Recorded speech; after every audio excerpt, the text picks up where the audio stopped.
Chapter 45-81. This. How can this be? The old man was a little embarrassed, but looking at the spirit jujubes, he couldn't bear to part with them and muttered, "You still have to eat them yourself." "It's all right." Xiaohua smiled, "This Xiaosheng's guards still have some. When Elder's eldest child sends this Xiaosheng back tomorrow, won't this Xiaosheng have something to eat? Then this old man won't be polite." The old man carefully hid the spirit jujubes in his clothes. There were more than 10 of them. In the end, the old man looked at the remaining 2 spirit jujubes on the wooden plank and gave them to Xiaohua. He said with some unease, "You should take these too. If you can't find your guards tomorrow."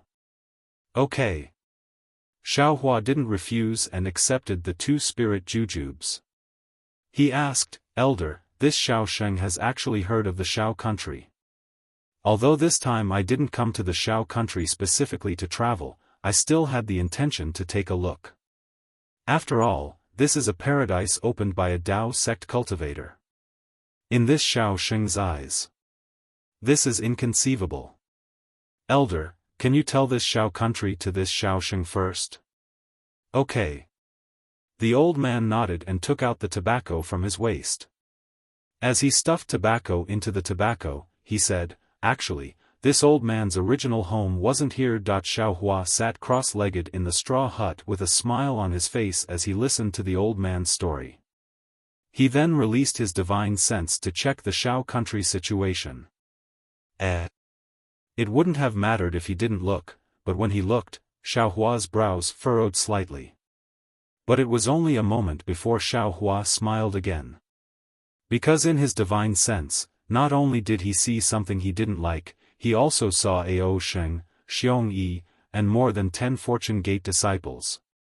Xiaohua used a divine ability to give a few instructions, then withdrew his divine sense and focused on listening to the old man's story. What the old man said at the beginning was similar to what Xiaohua knew, but in the end, Xiaohua was a little surprised. Because according to what the old man had said, the current Xiao Empire didn't have any Daoist Empire or Confucian Empire. However, at the borders of the Xiao Empire, there were many small Daoist empires that had sprung up.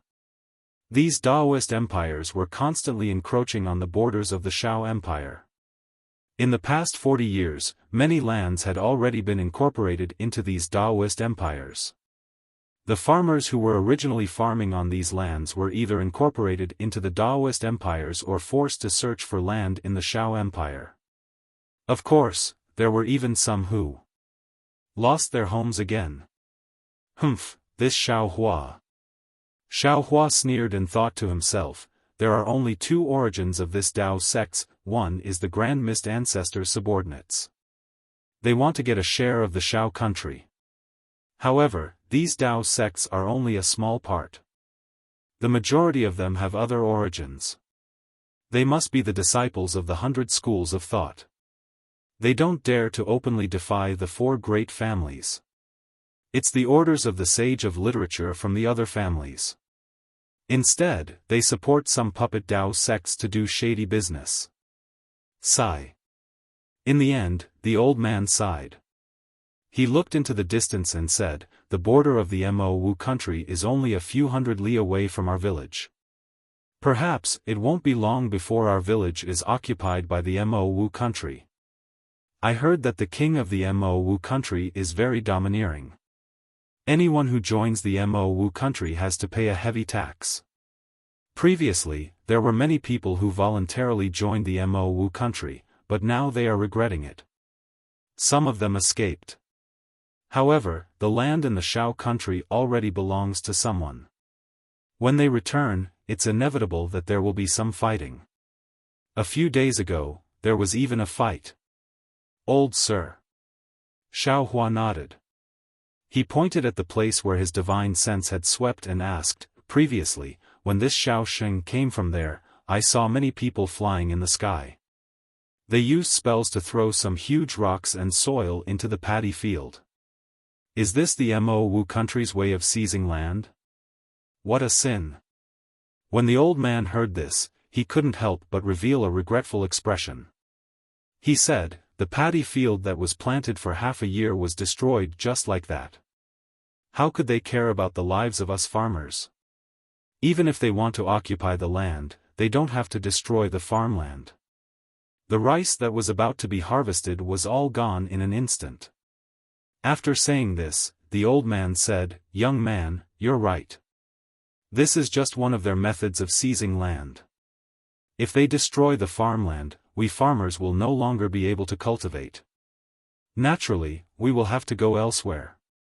Wouldn't this land be barren? They will naturally take it back. Is there any other way?" Xiao Hua looked interested. However, his eyes had long since narrowed, looking a little angry. "This is nothing." The old man bitterly smiled. "There's something even more outrageous. Elder, tell me. Let this Xiao Sheng broaden his horizons." Xiao Hua asked. "I heard that sometimes, they will take advantage of the night when the villagers are asleep and use their magic to make a village's thatched cottage disappear. When the villagers wake up, they have no home. These villagers can only take the initiative to leave." The old man thought for a moment and said, "Also, if there are still people who don't leave, they will turn the village into a lot of snakes, rats, and even ferocious beasts. They will bite the villagers to death or scare them away. Damn it!" Xiao Hua couldn't help but curse. "Also," the old man said again, "if this doesn't work, they will turn the surroundings of the village into cliffs, making it impossible for the villagers to leave. They will starve to death." "I got it." Xiao Hua stood up. His face was a little gloomy. He said, "Good will be rewarded, evil will be repaid. It's not that there won't be any retribution. Now that the time has come, good and evil will be repaid. Junior, you. What do you want to do?" The old man hurriedly stood up in fright. He pulled Xiao Hua and said, "You are just a scholar who doesn't even have the strength to truss a chicken.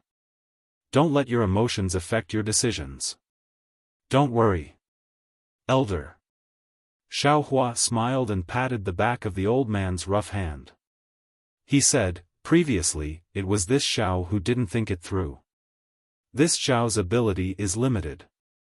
Moreover, this Xiao's development has indeed exceeded this Xiao's expectations. Now, this Xiao has the ability to protect all of you. All of you can peacefully live and work here." As he spoke, Xiao Hua's figure slowly flew up into the air.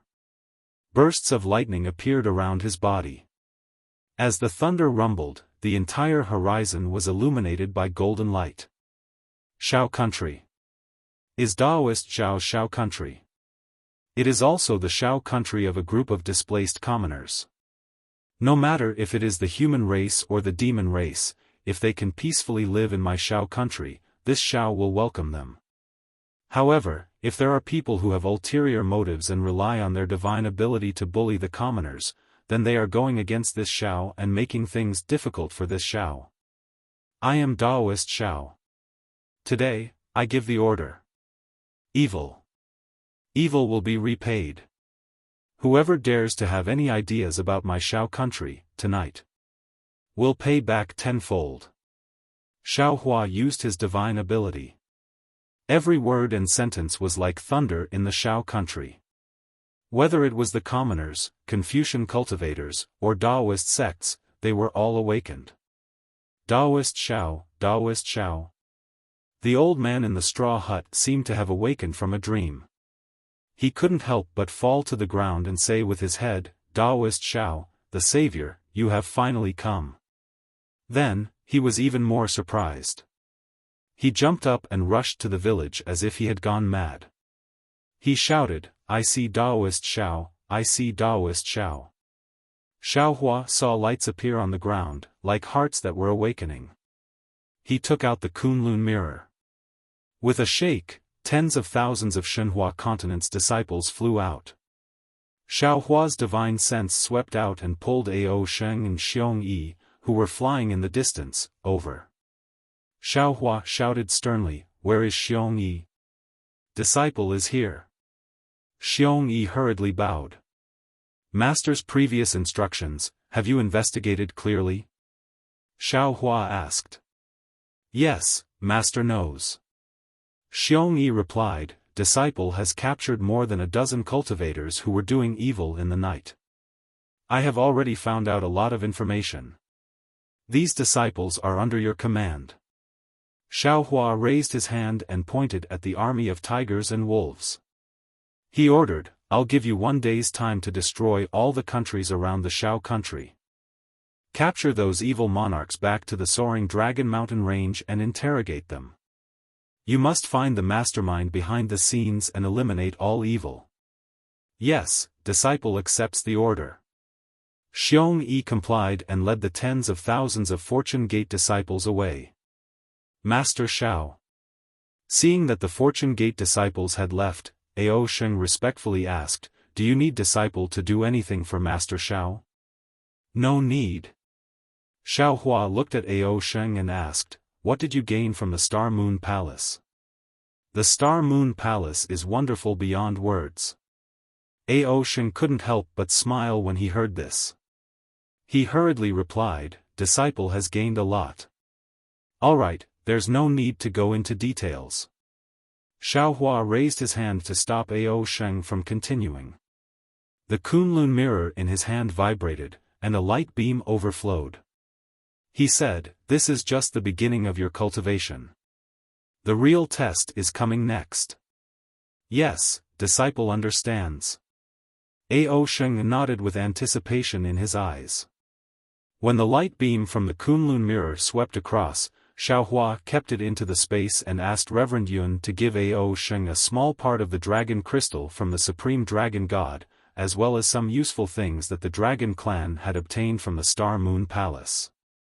After arranging Ao Sheng's matters, Xiaohua's consciousness entered the space again and carefully sent the items left behind by the heaven-devouring beast and Di Ting into Blackie and Goldie's bodies. As expected, when the two divine beasts' soul essences entered their bodies, the two little fellows couldn't fully accept it. Not to mention that their bodies were fluctuating in and out of the space, even their brains were emitting chaotic energy waves that roared and rushed out in all directions. Activating his divine ability, Xiaohua constantly paid attention to the two little fellows' changes, smoothing out any uncontrollable changes. After a full hour, the two little fellows finally calmed down and fell into a deep sleep. One of them was a black heaven-devouring beast's shadow that shrouded Blackie, while the other was a yellow Di Ting's shadow that covered Goldie. Both shadows emitted different rhythms of energy waves that slowly converged into the two little fellows' bodies. Give it a tip, and thank you for all your support. Chapter 4582. Xiaohua waited for a while longer. Seeing that the two little ones were no longer moving, he sealed the two different spaces and left. Phew. Xiaohua looked at the fields and let out a long sigh. A smile appeared on his face as he thought to himself, although I don't know how Little Yellow and Little Black absorbed the soul essence, and the way they absorbed the soul essence is different. Xianhong said clearly that the soul essence is the most mysterious thing in the world. Any existence that can be passed down through the soul essence has unlimited potential. When the two little ones awaken, it will be the time when the heaven-devouring beast and Di Ting reappear in the world. After dealing with Ao Sheng and the two little ones, Xiaohua's figure was now in the air. He looked down at the boundless paddy fields, villages, and people with a smile in his eyes. All those years ago, when he sowed seeds in the Fiend God Blood Swamp, it was only a spur-of-the-moment idea, and he couldn't bear to let the swamp become desolate. However, he'd never imagined that in just a little over 200 years, the Fiend God Blood Swamp that caused one's expression to turn pale just now had already become a paradise that protected an extremely large number of refugees. Now, in Xiaohua's eyes, this magnificent scene was far more impactful than what he had heard before. However, there was no paradise in this world that didn't need strength to support it, and there was no paradise that wasn't coveted by others.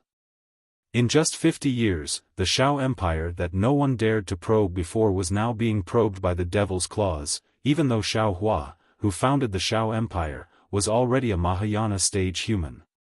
Previously, when this Xiao was not strong enough, these literary sages might have felt that this Xiao wasn't a threat and only admired me. But now that this Xiao's strength has surpassed theirs, their mentality has changed. Xiao Hua pinched his chin and thought to himself, or perhaps they are busy with other things and have put the Xiao Empire's matter to the back of their minds? Although this Xiao is already a Mahayana stage human, after returning to the 3 continents, I only made a thunderous strike in the 1,000 demons sacred realm and then disappeared without a trace. I didn't express my attitude towards the Xiao Empire's matter, so this caused those ambitious Confucian cultivators and Taoist cultivators to have ideas? Yes, this Xiao has to ask Xiong Yi and the others for their opinions. I don't want to let a good thing that is beneficial to the people end up in an unsightly state. That it was also at this time that dawn broke in the east. A ray of sunlight crossed the horizon, wiping away the remaining darkness between heaven and earth, rapidly enveloping the entire earth. A new day had arrived. Xiao Hua habitually opened his mouth and a bit of sun essence fell into his mouth. Before he could swallow it, the crystal-like godhead hidden in Xiao Hua's brain slightly trembled again. Countless power of faith gushed out from all over the hidden immortal continent and fell into the godhead, turning into faint crystal threads. Looking at the ground again, in the village, countless villagers, old and young, rushed out of their houses and stood on the ground. Under the effect of the crystal godhead, the entire Xiao country, and even outside of the Xiao country, hundreds of thousands of miles away, no matter the distance, even the mortals, could clearly see Xiao Hua's appearance. Billions of people, who were regarded as ants by cultivators, all knelt on the ground in the morning light. Without any rhythm or command, everyone kowtowed from the bottom of their hearts. Greetings, Spiritual Master Xiao. Thank you, Spiritual Master Xiao, for saving our lives. Swoosh.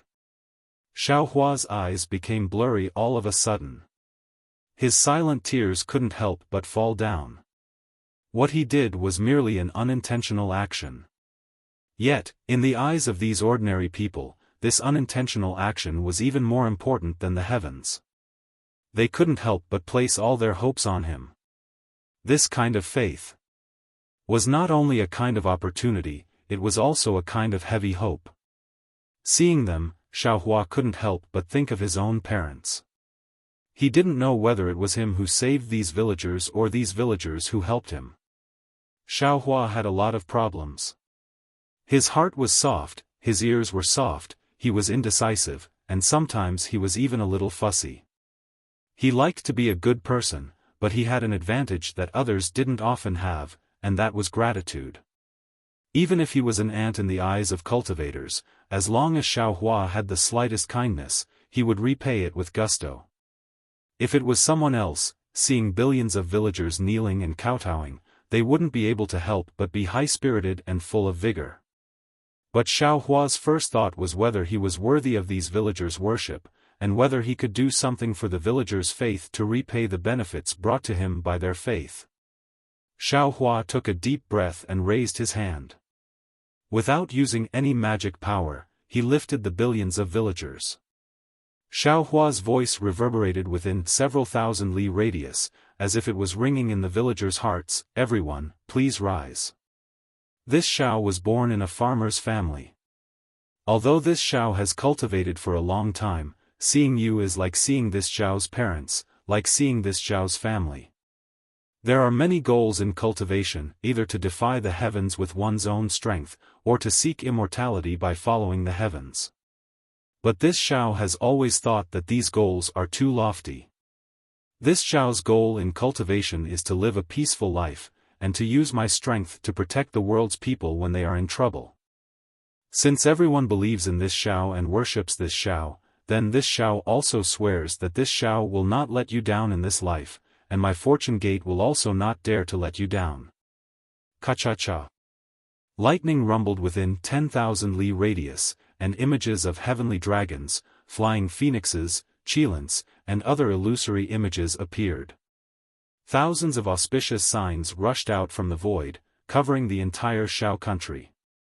While everyone was still in shock, the lightning gathered and condensed into a lightning bolt as thick as a child's arm, striking straight down from the sky. Taoist Xiao. Everyone turned pale with fright, and their hearts trembled. Boom! The lightning bolt landed on Xiao Hua's forehead, and a dreamlike landscape atlas appeared under the lightning bolt. It then entered Xiao Hua's body and rushed into the crystal-like godhead. Then, a kind of peace, a kind of tranquility, and a kind of absolute trust fell into the crystal threads connected to the godhead, transcending time and space, and filled the hearts of millions of villagers. Feeling the same as Xiao Hua, millions of villagers had tears streaming down their faces. Whether they were young or old, that kind of gratitude and Xiao Hua's appearance were deeply engraved in their hearts. Master. At this time, Xiong Yi's voice sounded, "Disciple has already captured all the Xiao country's rulers and royal family's disciples." So fast? Xiao Hua was a little dazed. It had only been half a day. Xiong Yi reported meticulously, "Good, Master knows that there are 21 Taoist countries near the Xiao country, 10 Confucian countries, and 3 Buddhist countries. Among them, 2 Buddhist countries and 1 Confucian country did not encroach on the Xiao country's territory. The remaining 30 countries are nothing but ants in front of our Fortune Gate's army. Wherever our army passes, they crumble. There is no decent resistance. Good, you lead the way, we will return to the soaring Dragon Mountain range." Xiao Hua ordered, and took out the Pegasus from his space. The Pegasus stretched its neck and neighed, and with a flap of its wings, it rushed towards the soaring Dragon Mountain range. Respectfully sending off Taoist Xiao. Millions of villagers couldn't help but cry and kneel down. They really hoped that Taoist Xiao would be with them and protect them for the rest of their lives, as well as their descendants. However, they were clear that while they were busy all year round, working hard for their own livelihood, Taoist Xiao also had to cultivate. It was best for him to be himself. It was a bright afternoon in the Fortune Dao Palace. Xiao Hua's chair was empty as usual, and there were 4 chairs placed in front of it. At this time, 2 of the chairs were occupied by Prince Lan and Li Xiang, while the other 2 chairs were empty. Below the high platform, there were some Golden Core disciples and Foundation Establishment disciples. Most of these disciples stood beside Li Xiang. On Lan Lan's side, other than a few Golden Core disciples, there were also a few spirit-severing disciples. These disciples didn't have any arrogance on their faces, nor did they show any special respect. As for the Thunderbolt Immortal, Fujiwen, and the other inner disciples, they weren't in the Fortune Gate Palace. At this time, Lan Lan's cultivation had already surpassed Li Xiang's, approaching the late nascent soul stage. His gaze swept across the entire Fortune Gate Palace, and he said, "Senior Brother Li, I have something to discuss with you today." Lan Lan's words carried a hint of discussion, but his gaze only lingered on Li Xiang for a moment before he looked outside the hall. There was a kind of authority and confidence in his voice. Junior brother." Li Xiang laughed, "What is it?" "Junior brother has already far surpassed me in handling the sect's affairs. Junior brother can make all the decisions, and I will only be the advisor." Just as Royal Highness Lan was about to speak, his gaze swept past the spirit-severing disciples beside him, and his tone changed as he sighed, "Sigh.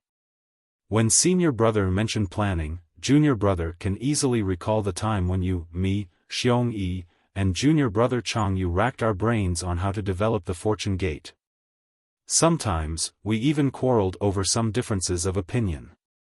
Although it was difficult at that time, looking back, it was true happiness. Now, junior brother Chang Yu is gone, and it's impossible for us to return to that time." Hearing Lan Lan mention Chang Yu, Li Xiang's expression changed, and he sighed deeply. He looked at the disciples below the stage and said, "Yes, at that time, the 4 of us worked together to develop the Fortune Gate under the pressure of Confucian cultivators. We were afraid that we would fail to live up to Master's expectations. Now that I think about it, the changes in the past few decades. are bigger than the changes in the past 200 years. Huh, it's not just big. It's simply earth-shattering. His Highness Lan said proudly, Master is a miracle, and in his hands, our fortune gate is also a miracle. Although the 3 continents are big, which Taoist force can compare to our fortune gate? Chapter 45-84. Li Xiang hesitated for a moment before reminding, Junior brother, the Grand Mist Ancestor is an extremely powerful figure. He was the strongest person in the Taoist gate in the past, and he was only defeated by the combined forces of the Confucian, Buddhist, and demon sects. Hee, Senior Brother Li. Lan chuckled. It's good that you're so careful.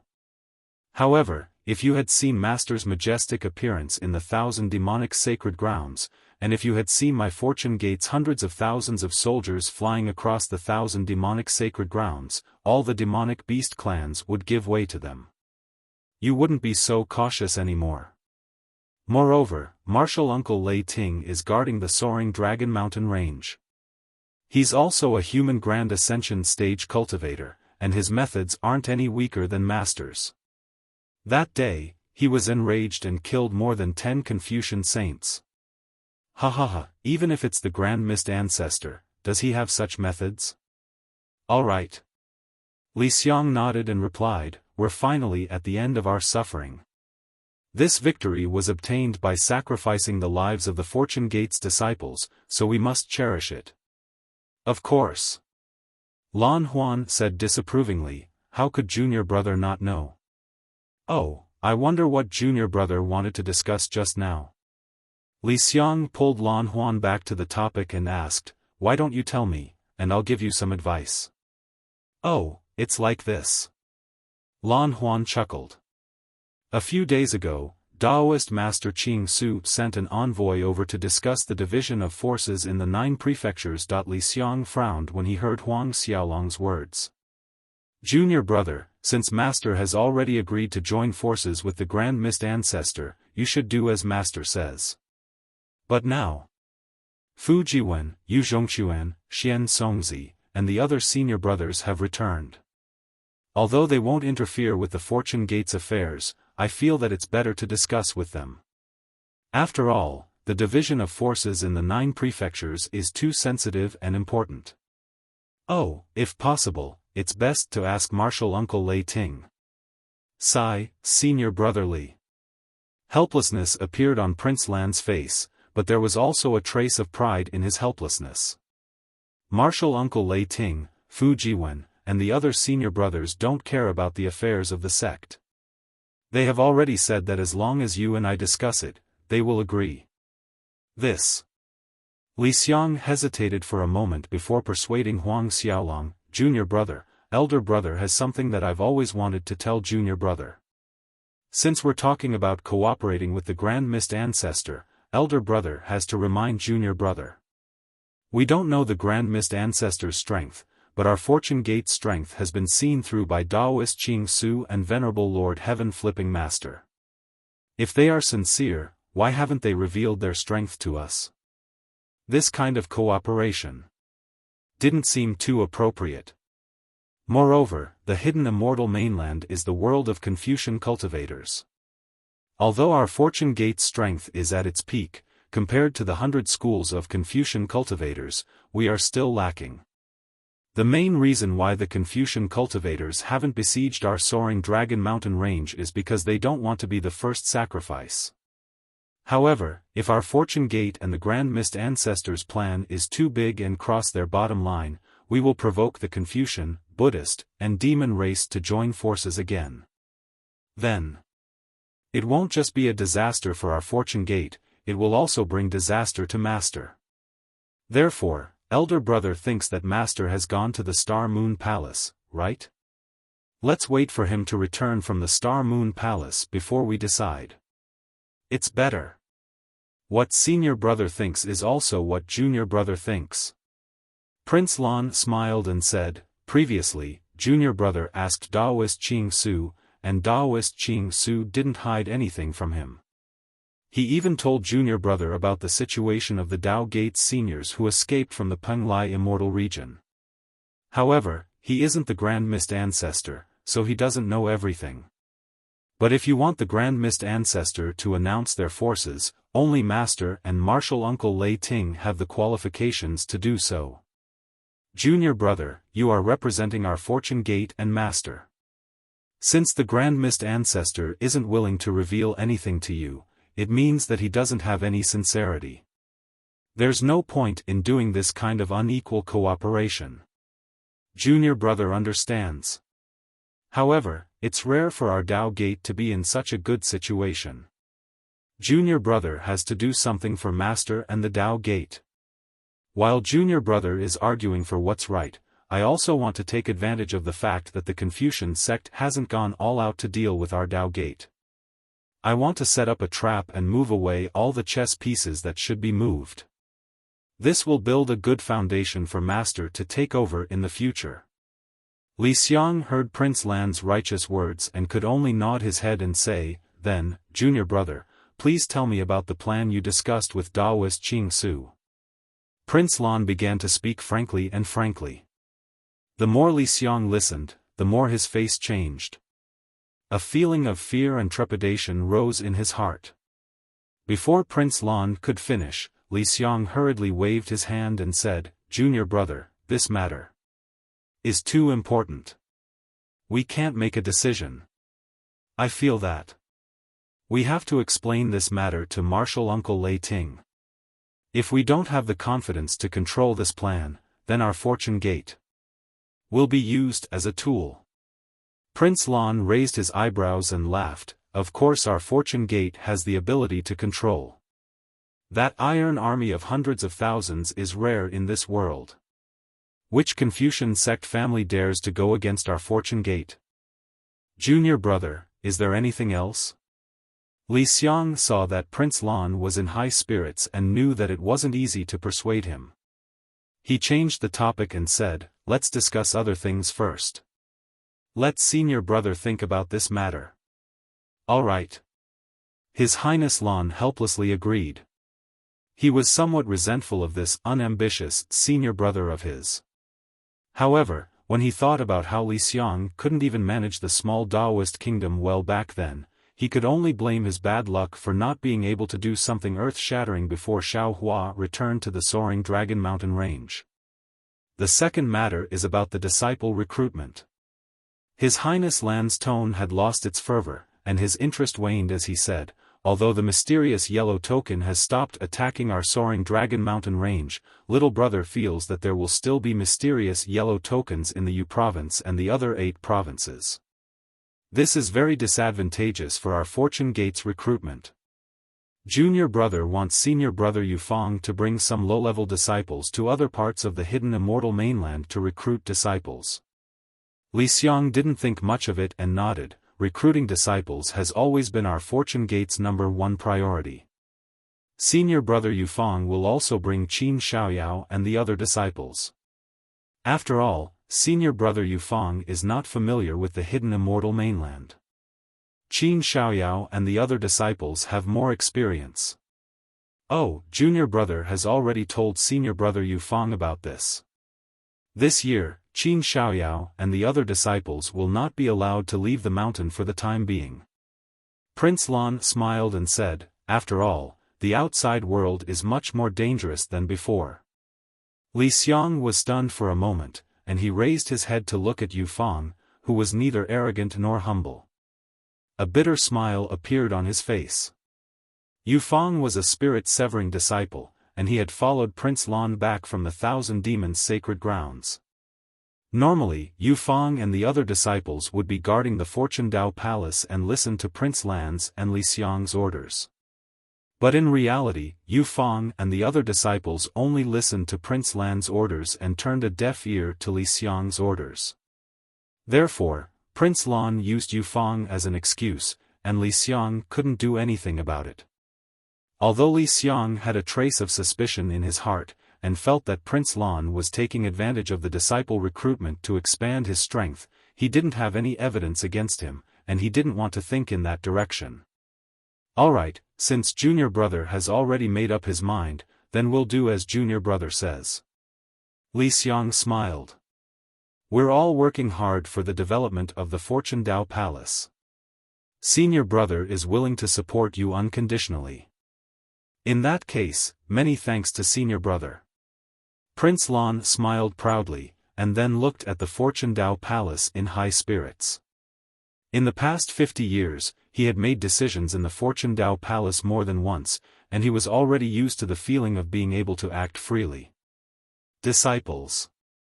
Suddenly, a thunderous voice resounded in the sky above the soaring Dragon Mountain range.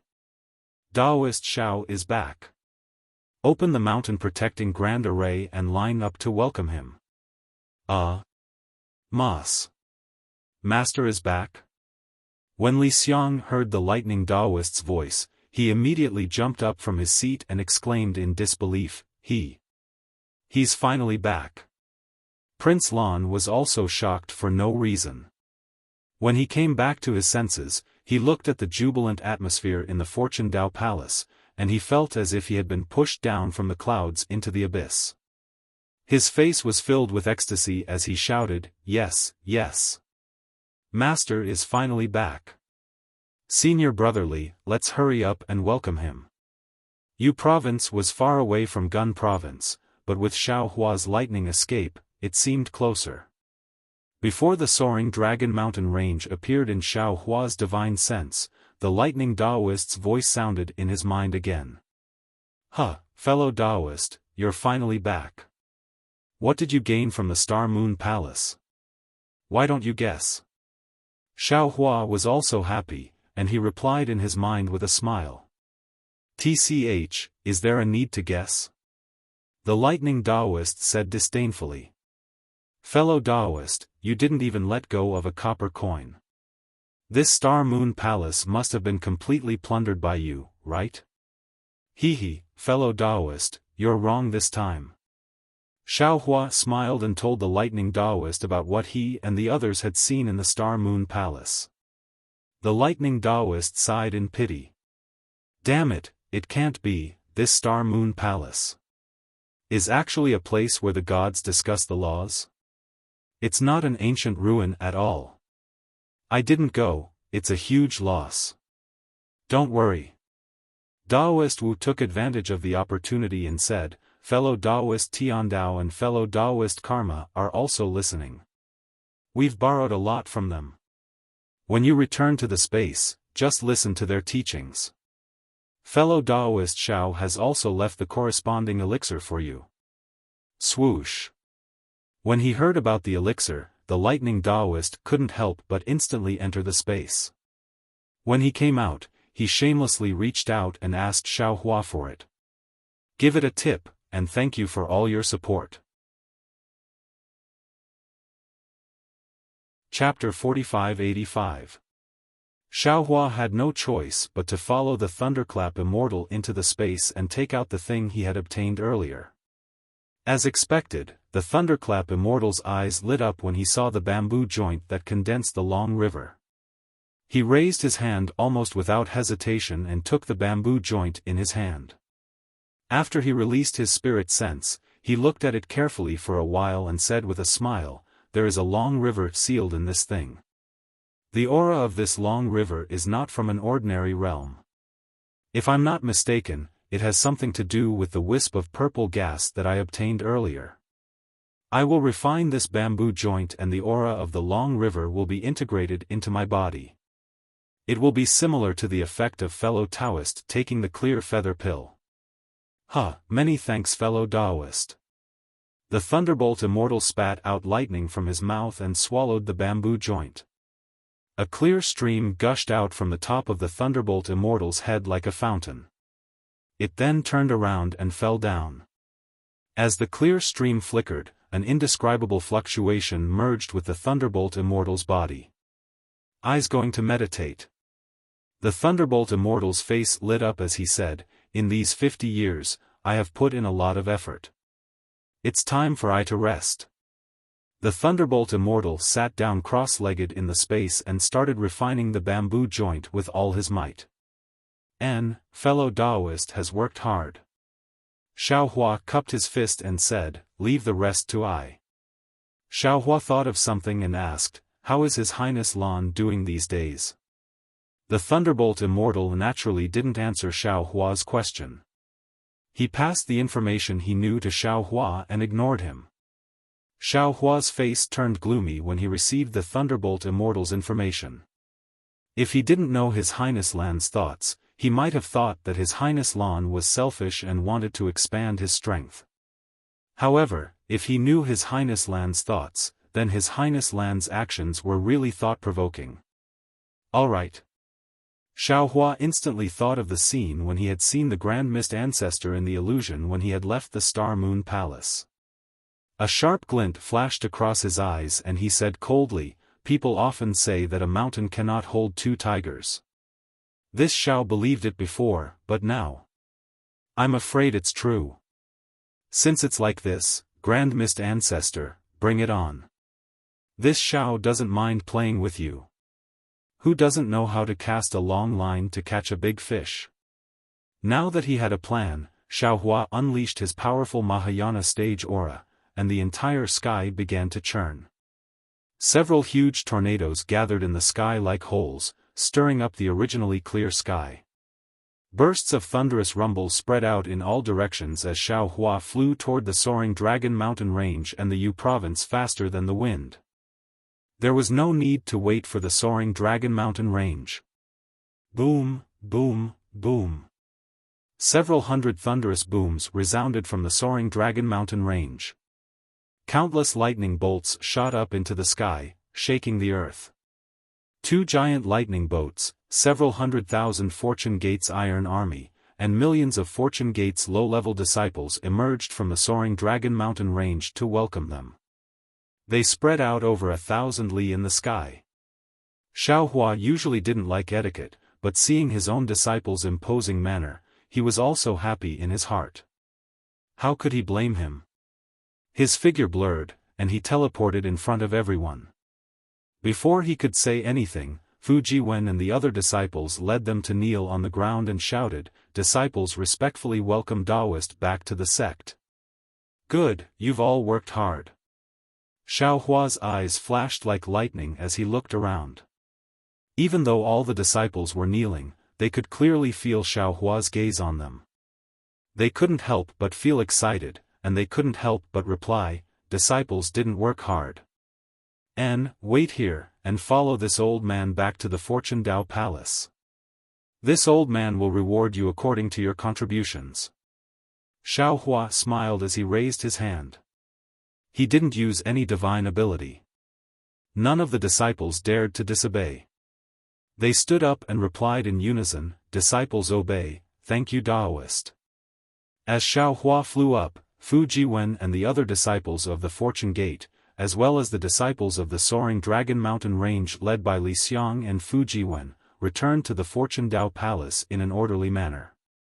They arranged themselves neatly around the Fortune Dao Palace and formed a capital star formation to protect Xiaohua. Xiaohua sat on the jade chair on the high platform and raised his hand to pat the top of his head. Rumble. Tens of thousands of lightning bolts poured out from the top of his head, shooting into the sky. The roof of the Fortune Dao Palace and the capital star formation of the soaring Dragon Mountain Range couldn't stop it. These lightning bolts condensed into a huge storm in the sky. Not only did it shine brightly, but it also pierced through the clouds. The sound of thunder that could vanquish all evil even enveloped the sky for tens of thousands of li. The lightning storm spewed out from the top of Xiaohua's head, and after it flowed in the sky, it slowly entered Xiaohua's body. It flowed endlessly, and Xiaohua's voice resounded in the lightning storm, "Xian Song Zi, Daoist Jing Ting, Wang Baifei, Yu Zhongquan, and Chang Yuan, listen up. Disciple is here." The five of them didn't dare to delay, and they hurriedly stepped out and bowed respectfully. "Each of you will lead 50,000 Fortune Gate disciples and split into 4 directions. Head to the 3 continents to welcome the Fortune Gate disciples coming out from the Star Moon Palace. There are 8,111 Golden Core Realm Disciples and 3,607 Foundation Establishment Realm Disciples participating in the Star Moon Palace's training. Not a single one of them can be missing. Whoever dares to harm my Fortune Gate disciples will be killed. Yes, disciple understands. Xian Songzi and the others immediately stood up and led the 200,000 disciples out of the soaring Dragon Mountain range, heading to the 3 continents' 4 directions. It wasn't just Xian Songzi and the others. Even the other disciples, who had flown far away, turned their heads to look at the clouds. Thunderous roars could be heard, and thousands of strange phenomena appeared amidst the wind and thunder. An unparalleled sense of pride rose from the bottom of their hearts. The human race's Mahayana realm, the supreme cultivator of the 3 continents, should have such an imposing manner. 200,000 disciples accepted the order and left. The soaring Dragon Mountain range became somewhat empty. Xiaohua looked all around for a moment and his gaze fell on Li Xiang and His Highness Lan. Li Xiang didn't expect Xiaohua to return with such a valiant aura. He was so excited that his face became somewhat red. Li Xiang, Prince Lan. Xiaohua smiled and said, "The 2 of you have worked hard. Tell me about the situation in the past 200 years, and let Fu Jiwen and the others learn from you." Disciple doesn't dare to claim credit. Li Xiang and Prince Lan were startled, and hurriedly stepped out from the ranks. This is what disciples should do. What the soaring Dragon Mountain range was like in the past, and what it is like now, this old man knows better than the 2 of you. Xiaohua waved his hand and said, "Tell me how the Fortune Gate has developed in the past few years." "Yes, Master." Hearing this, His Highness Lan agreed and began to tell Xiongyi everything that happened after Xiaohua left. Although His Highness Lan's story was no different from Xiongyi's, for some reason, perhaps because of Xiaohua's suspicion, Xiaohua always felt that His Highness Lan wanted to take all the credit for himself. Without waiting for Prince Lan to finish, Xiaohua sighed in his heart. First impressions are the strongest. Really amazing. After Prince Lan finished speaking, Li Xiang added a few more words. Finally, Li Xiang took out a jade eye from his bosom and respectfully handed it over to Xiongyi. This disciple knows that Master will be back soon. This is the list that this disciple and junior brother Lan recently made. Inside it are the rewards for the inner sect disciples that the 2 of us have discussed. Originally, we should wait for junior brother Xiongyi to return before the 3 of us take a look. Since Master has returned first, please take a look and decide how to reward us. Prince Lan blanked for a second, then smiled and said, "This is something that disciple casually mentioned a few years ago." Disciple didn't expect senior brother Li to make such a detailed list. Disciple has slacked a little. Everyone has their own strengths and weaknesses, there is no need to be arrogant or inferior. Being able to work together to handle the Fortune Gate's affairs so well is not easy. Xiaohua took the jade eye pendant and casually glanced at it. He then passed it to Prince Lan and said, "I'll leave this matter to you. Reward each disciple according to what is written in the jade eye pendant. Don't disappoint them." When Highness Lan saw this, he couldn't help but be overjoyed. Rewarding the disciples was a great opportunity to attract people's hearts. He was originally a little jealous of Xiaohua for snatching this opportunity, but he didn't expect that Xiaohua would actually give this opportunity to him. However, he still declined. "Master, this is senior brother Li's draft, you see. Where would he have the time to do this?" Xiaohua laughed, "You have received Master's teachings, but he hasn't. Master will guide him in his cultivation during this period." "Thank you, Master." Li Xiang was overjoyed hearing this, and Prince Lan was also happy. Xiaohua asked a few more questions about the Fortune Gate, the hidden immortal mainland, and even the Luoyang Merchant Union before he sent Prince Lan and the other Fortune Gate disciples out, leaving Li Xiang, Fu Jiwen, and the others in the Fortune Dao Palace. "Master." Fu Jiwen pondered for a moment, then said, "Disciple has a private matter to discuss with master." "Oh? Is it urgent?" Xiao Hua was surprised and asked casually. "This matter is very important, it can't be considered urgent." Fu Jiwen answered honestly, but didn't say what it was. "And, then wait for a while." Xiao Hua nodded, and Fu Jiwen withdrew. Subsequently, Xiao Hua ordered Li Xiang to sit down cross-legged, then he stretched out a finger and pressed it between Li Xiang's eyebrows. A trace of crystal light entered, and a moment later, Xiao Hua said with satisfaction, "Li Xiang, although your cultivation hasn't improved much in the past 200 years, your foundation is very solid, which suits your temperament. Now, Master will teach you some secret techniques and give you some pills. You should be able to enter the unity stage soon. Disciple's aptitude is not good, but to be able to receive Master's teachings and enter the unity stage in my lifetime, Disciple has long surpassed Disciple's expectations. Disciple thanks Master for the gift." Li Xiang didn't regret that he could only enter the unity stage. Instead, he was grateful from the bottom of his heart. "Give it a tip, and thank you for all your support." Chapter 45-86. Seeing that Li Xiang's requirements were not high, not much different from when he was at Black Wind Ridge, Xiao Hua sighed, "Li Xiang, every cultivator's path is different, and their achievements are also different. You and Xiong Yi are Master's disciples, your foundation is indeed a little weak. But don't worry, Master will do his best to arrange some opportunities for you in the future. I hope you will go further and exceed Master's expectations. Moreover, your talent in this life." Xiao Hua originally wanted to reveal some information about reincarnation, but he stopped when he was about to speak. After all, reincarnation was one of the world's mysteries. Xiao Hua didn't have much confidence at this time, so he didn't dare to say this and cause Li Xiang to be negligent. Li Xiang didn't understand the meaning in Xiao Hua's words, and didn't notice that Xiao Hua didn't mention the real meaning of Prince Lan. He thought that Prince Lan's achievements would be much higher than his, so Li Xiang smiled and said, "Master, don't worry, Disciple knows his own weight. Disciple will do his best to take care of the Fortune Gate's affairs for Master."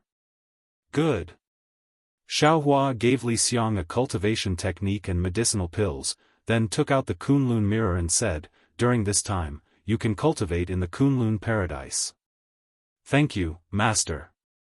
Li Xiang was overjoyed, but he didn't forget to say, "Also, Master, if possible, please consider other foundation establishment and Golden Core disciples, let them cultivate in the Kunlun paradise." The Kunlun paradise is different from the three mainlands. Disciples below the nascent soul realm are not suitable to cultivate in there. Xiao Hua smiled and said, "However, those disciples in the Qi refining realm can be considered. Don't worry, after you cultivate in seclusion, draw up a plan, Master will consider it." Speaking of this, Xiao Hua hesitated again and asked, "Also, is the Hidden Immortal Mainland's Jade Pavilion Conference going to be held soon?" Li Xiang was dazed for a moment, then nodded and said, "Yes, Master, it will be held in a month's time." "Why, does Master want Disciple to go to the Jade Pavilion Conference?" "No." Xiao Hua smiled and said, "You don't need to think too much about this matter, Master will ask Fu Jiwen to send a disciple to snatch an Imperial Preceptor's lot. It's not a big matter. Think about the development of our Fortune Gate's outer disciples, after all, it's a little troublesome." "Yes, Master." Li Xiang understood Xiao Hua's meaning. After that, Xiao Hua shook the Kunlun mirror and took Li Xiang into the Shenhua continent. He then looked at Fu Jiwen and frowned. "Disciple, didn't Sun Jian promise to persuade Immortal Emperor Gochen? Why is the Immortal Palace sending troops to annihilate my Fortune Gate? He returned to the Immortal Palace before all of you. If you hadn't come back in time, my Fortune Gate's foundation would be in trouble." Fu Jiwen looked around and said with a smile, "Master, this is all in the past. Although General Sun has never explained anything, it is still a matter of the past. But seeing that Martial Uncle Wuxia has become an immortal master of the Immortal Palace, we should know that General Sun is also a man of his word. There must be something wrong with this. What? Wuxia had become an immortal master of the Immortal Palace? When did this happen? Xiao Hua was somewhat stunned. Fu Jiwen was also stunned. He smiled apologetically and said, "Could it be that Martial Uncle Lei Ting didn't tell Master?" "He didn't," Xiao Hua said with a smile. "He was in a hurry to cultivate. After he escaped into the Kunlun Immortal Realm, he didn't say anything." "My disciple, tell me about the things that have happened all these years." "Yes, Master." Fu Jiwen didn't dare to be negligent. He told Xiao Hua about the matters of the 3 continents. In the end, he said, there is news coming from the continuous merchant union every day. These news are all stored in the Wind Pavilion. Master can go take a look if you have nothing to do. Master understands. Xiao Hua rubbed his chin thoughtfully. The Confucian cultivators have an immortal master, the Dragon Palace of the 4 Seas is weak, and the Paradise River is rising. This has a deep impact on the 3 continents. Oh, what about the Buddhist sect? The Sutra seeking supreme bliss? Reporting to Master, the Sutra seeking supreme bliss is quite far from the soaring Dragon Mountain range. There isn't much news about the continuous merchant union. However, the Sutra seeking supreme bliss seems to have reached the hidden immortal mainland. I just don't know when it will end. Fu Jiwen smiled and said, if Master wants to know, disciple will send someone to ask. No need to be deliberate. Xiao Hua waved his hand and said, I'm afraid Master doesn't have much time left. Master will only think about you all. Master. Fu Jiwen was surprised, then he was overjoyed and shouted, Congratulations Master for reaching the peak of the Grand Ascension stage. Previously, I was still a little worried, but now I can finally be at ease. Disciple, what do you mean?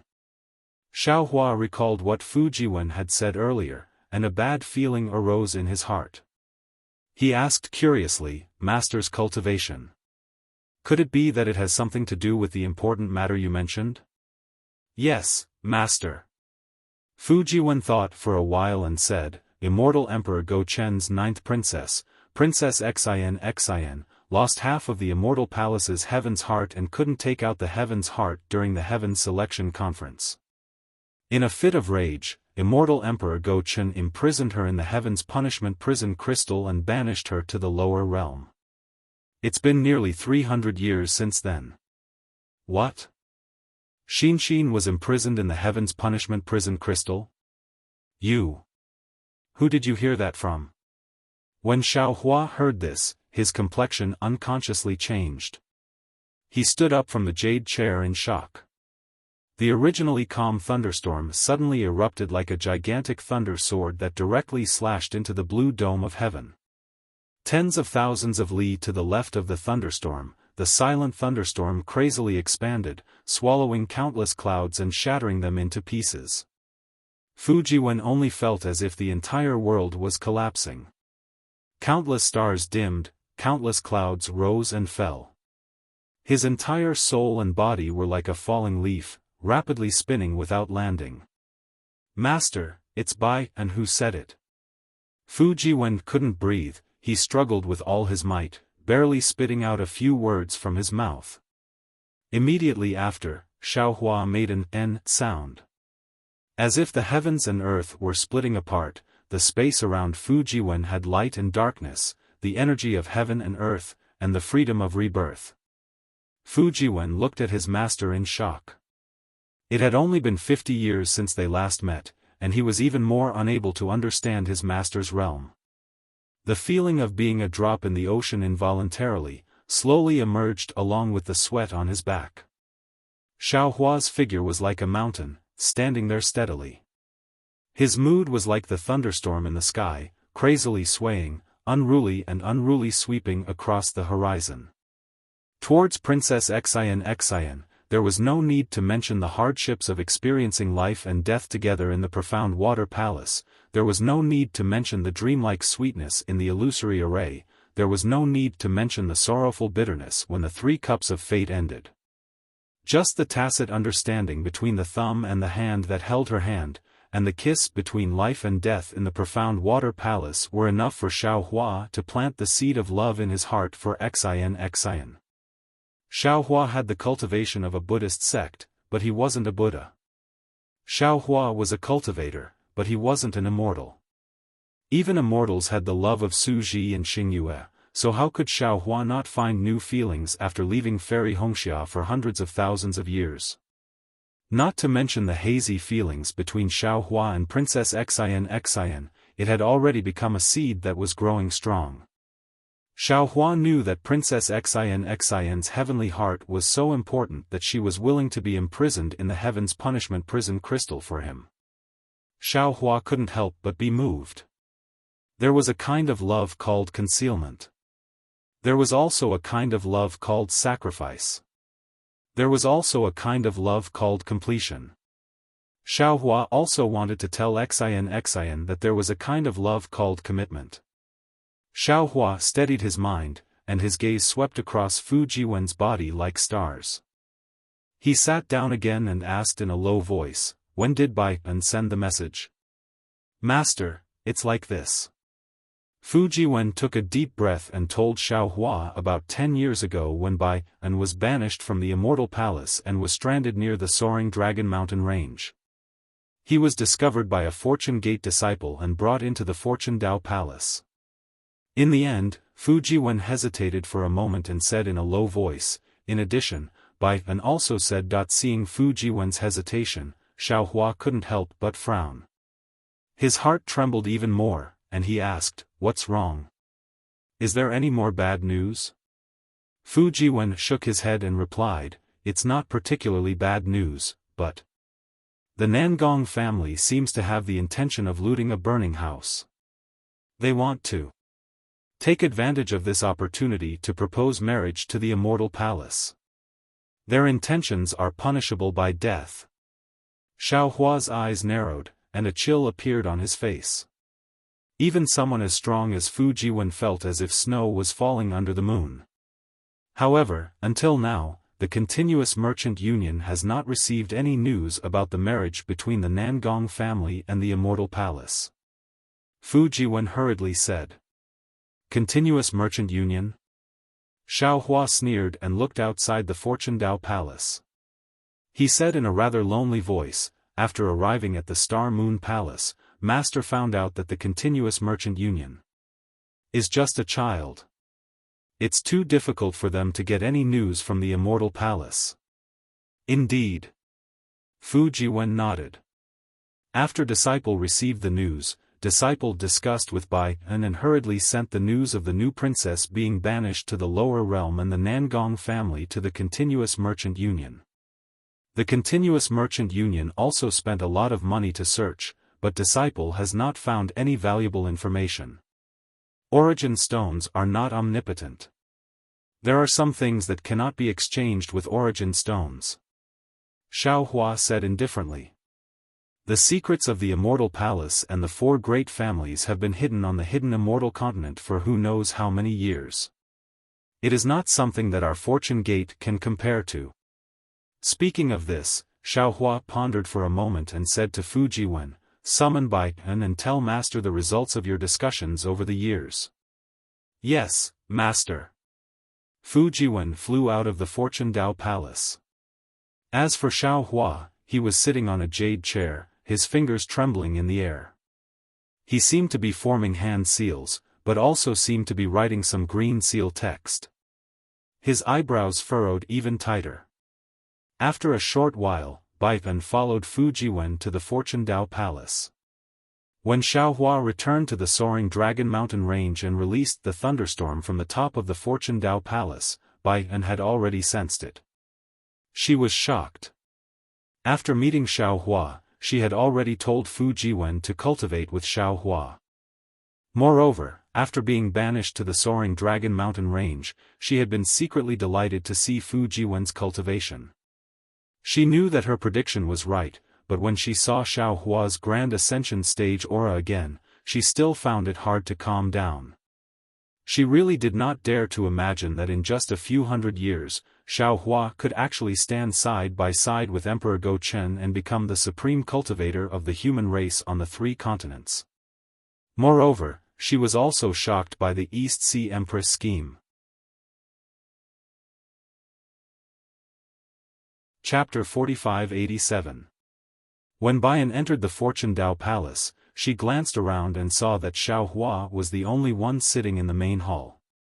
Although the Xiao Hua in front of her didn't look any different from the previous Xiao Hua, Bayan didn't dare to neglect him. She hurriedly retracted her gaze and followed behind Fu Jiwen. Lowering her head, she flew to the bottom of the stage and kowtowed, "Servant Bayan greets Dao Master." Xiao Hua was stunned and smiled bitterly. He glanced at Fu Jiwen and hurriedly helped Bayan up. A smile appeared on his face as he said, "Bayan, no need to be so polite. As the saying goes, master and disciple are like father and son. Fu Jiwen is my disciple and my child. You are his dual cultivation partner and my Fortune Gate's daughter-in-law. You can call him Dao Master in front of others and call him Master in private." "Yes, Master." Bayan was overjoyed and hurriedly corrected herself. Xiao Hua looked at Bayan and reprimanded Fu Jiwen, "Disciple, you're hiding something. You haven't taught Bayan the 5 energies unification technique that martial uncle Wuxia taught you. Without martial uncle's approval, disciple wouldn't dare." Fu Jiwen's eyes lit up and he hurriedly bowed. "You can teach it yourself. Master will tell you where your martial uncle is." Xiao Hua smiled and waved his hand again, taking out some pills and flying them to Fu Jiwen. "These are also for you and Bayan." "Thank you, Master." Fu Jiwen and Bayan replied at the same time. After the 2 of them stood up, Xiao Hua thought for a moment before taking out a bottle of pills and handing it over to Bayan. He said, "Bayan, you were once again banished to the lower realms because of Xian. Master truly feels guilty in his heart. This is a pill used by the female cultivators of the Dao sect. It was personally refined by Master." Wan knew that this was Xiao Hua loving the house and its crow. Because of his guilt towards Xian, he once again looked at her in a new light. Her heart warmed. How could she still accept it? Unknowingly, she fell to her knees again and kowtowed as she cried out, "Master, this disciple is Fu Jiwen's wife, and also your daughter-in-law.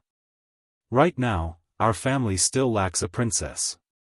This disciple pleads for Master to save the princess. This disciple has experienced the heaven's punishment of the heaven's punishment crystal. I truly know how powerful this heaven's punishment is. This disciple is not sure if Her Highness can survive the most unbearable loneliness in this world. Master, please make a move soon." Xiao Hua's face was slightly red as he raised his hand to help Swan Ni up again. He said in shame, "Swan Ni, get up. It's fine if I didn't know about it before, but now that I know, how can I just stand by and do nothing? Master owes Xian too much. I will not let Xian down in the future." "Thank you, Master."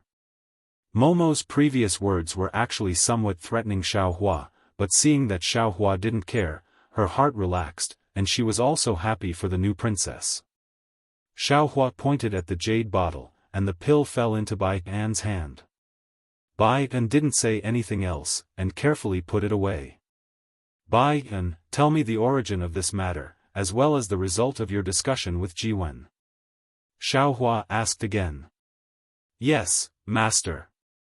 Bayan didn't dare to neglect and reported again.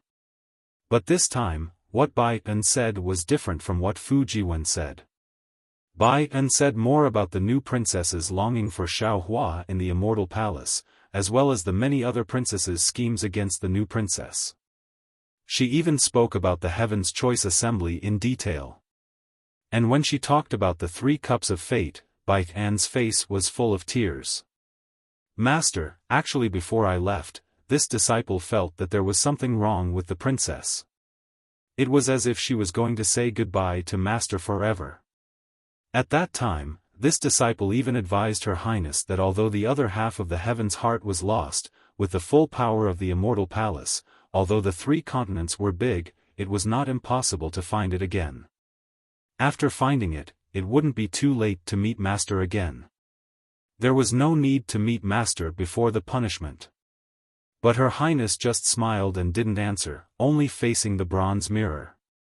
This disciple had never seen Her Highness without makeup so solemn. A woman will make herself beautiful for her lover. Master, at that time, this disciple knew that Her Highness truly loved Master. Perhaps she was afraid that Master would take some extreme actions after knowing that she was being punished by the heavens, so she wanted to comfort Master in advance. Moreover, when she returned to the immortal palace from the hidden immortal continent, Her Highness couldn't hide her smile. She was simply not afraid of the heavens. At that time, this disciple was scared to death. I was really afraid that Her Highness would have other thoughts, so I tried my best to persuade Her Highness. Afterwards, Her Highness went to the 3 provinces of thunder and lightning to receive the heavens' punishment. The entire immortal palace was on alert. It was said that the heavens' punishment was personally controlled by immortal Emperor Gochen. Even the Eastern Sea Empress didn't know which prison Her Highness was imprisoned in, let alone where the prison was in the 3 continents. Listening to Baian, Xiaohua's mind was also filled with thoughts.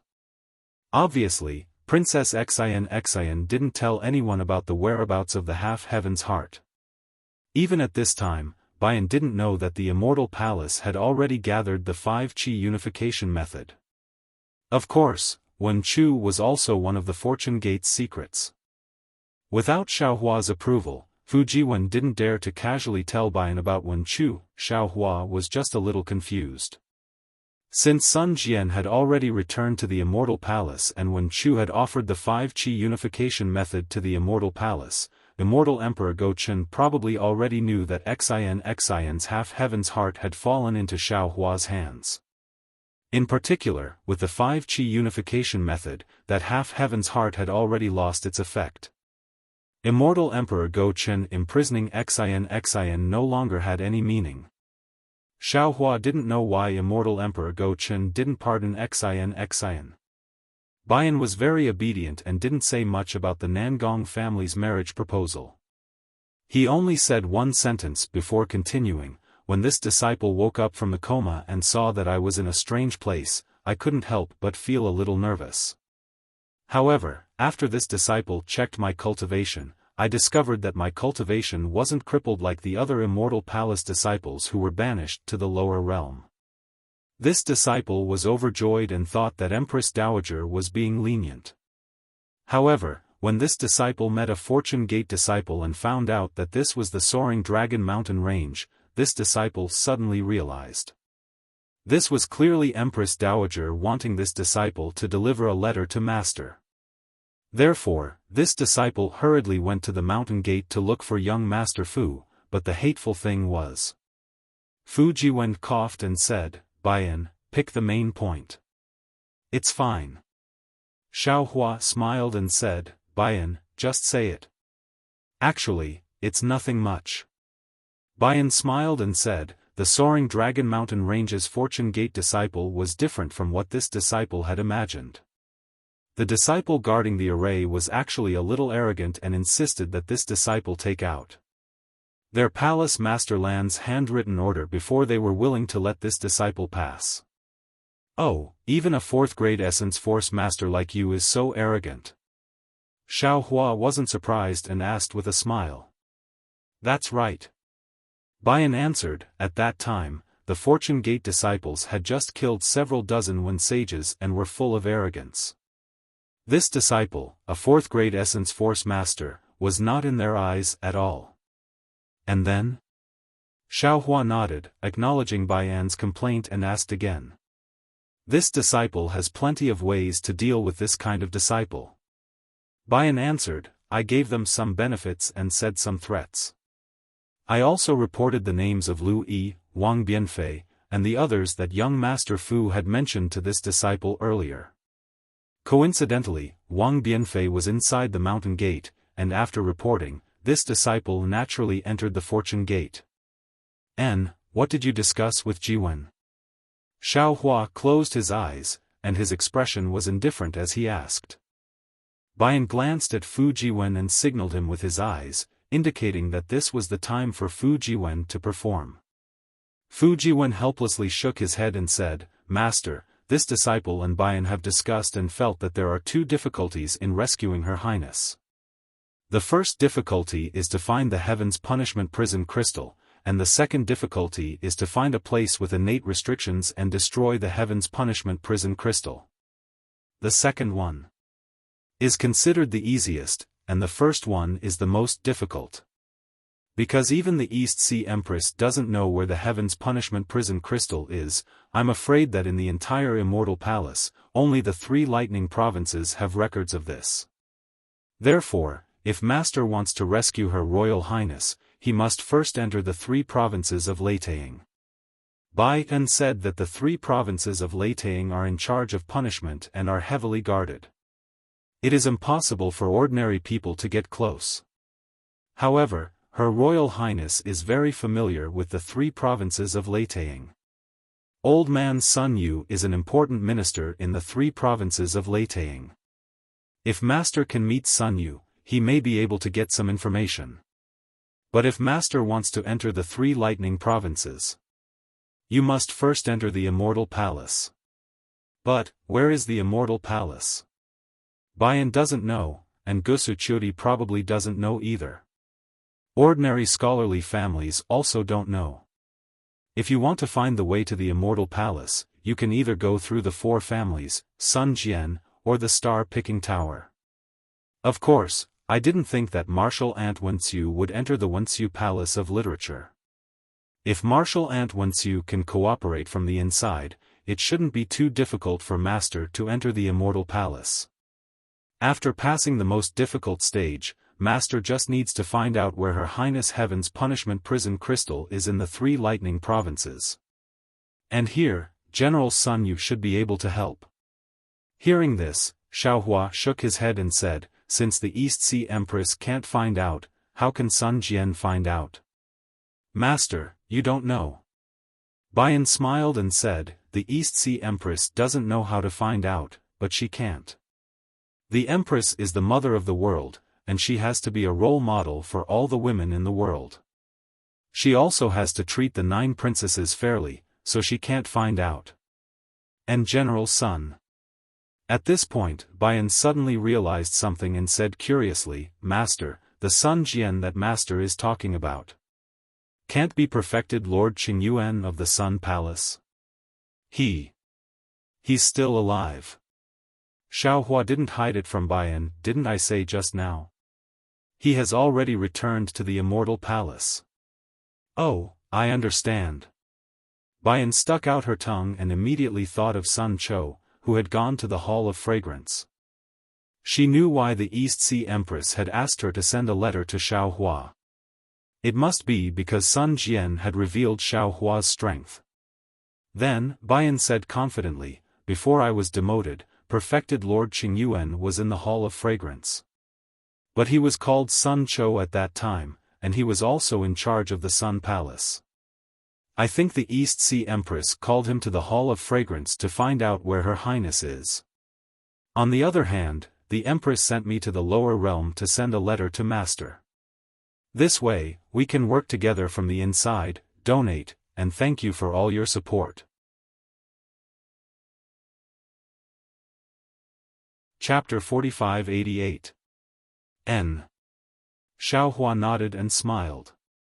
Since that's the case, I believe Sun Jian's side is also investigating. We should also make preparations. Master will rest for a period of time before going to investigate the location of the Immortal Palace and contact your martial uncle Wenxiu. Yes, Master. Fu Jiwen agreed and said, then disciple. We'll also try to contact the 4 great families and see if I can get some information. And Nangong Jingyin, she actually dares to snatch the princess from master. We must teach them a lesson. Tao Wu also shouted angrily. Xiao Hua waved his hand and said rather leniently, when master heard those words just now, I also felt uncomfortable in my heart. However, the Nangong family doesn't know of master's relationship with the new princess. They wanted to use the new princess' freedom as the price to threaten the empress. However, the indirect effect was also to let the new princess obtain her freedom. However, their plans were all for naught in the end. That won't do. Tao Wu raised her head and said stubbornly, how can a toad like Nangong Jingyin covet the princess? Although master is magnanimous and has telepathy with the princess, disciple feels uncomfortable just thinking about it.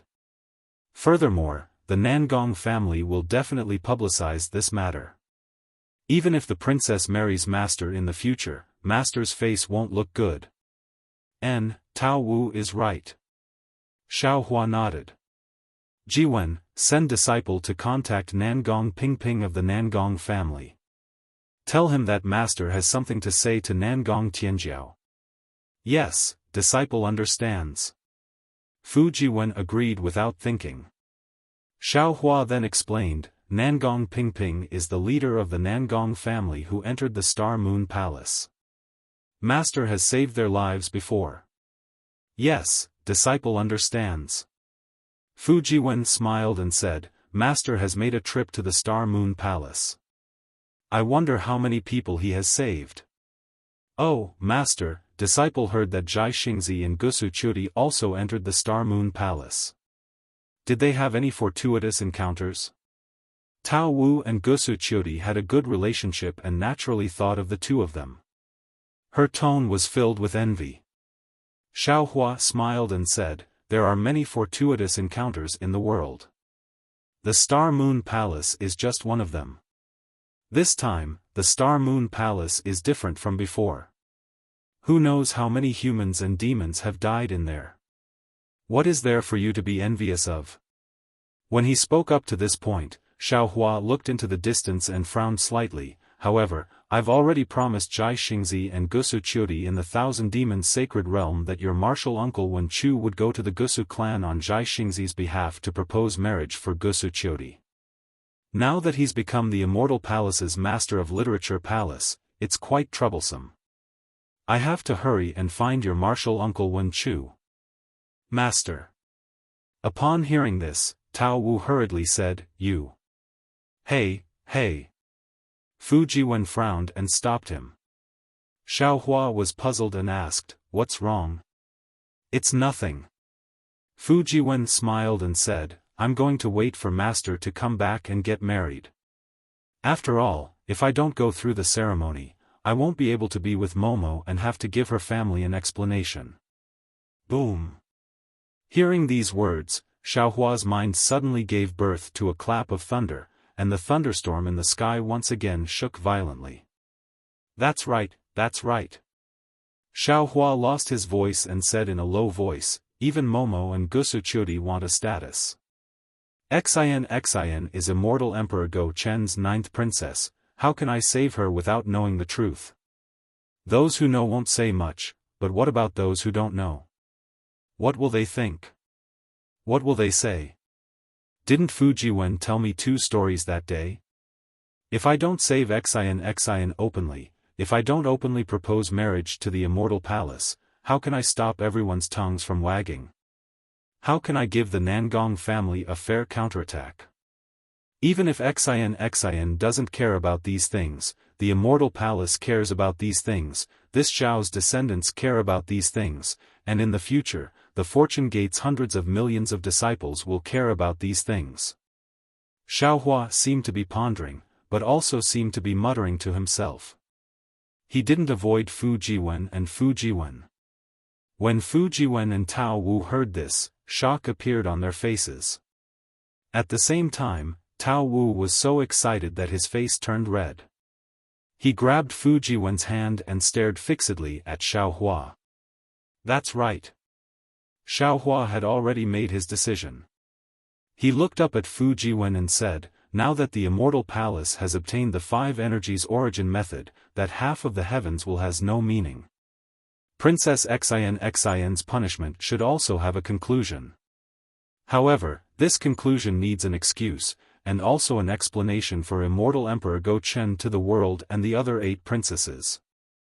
The Nangong family just happened to give the Eastern Sea Empress this excuse.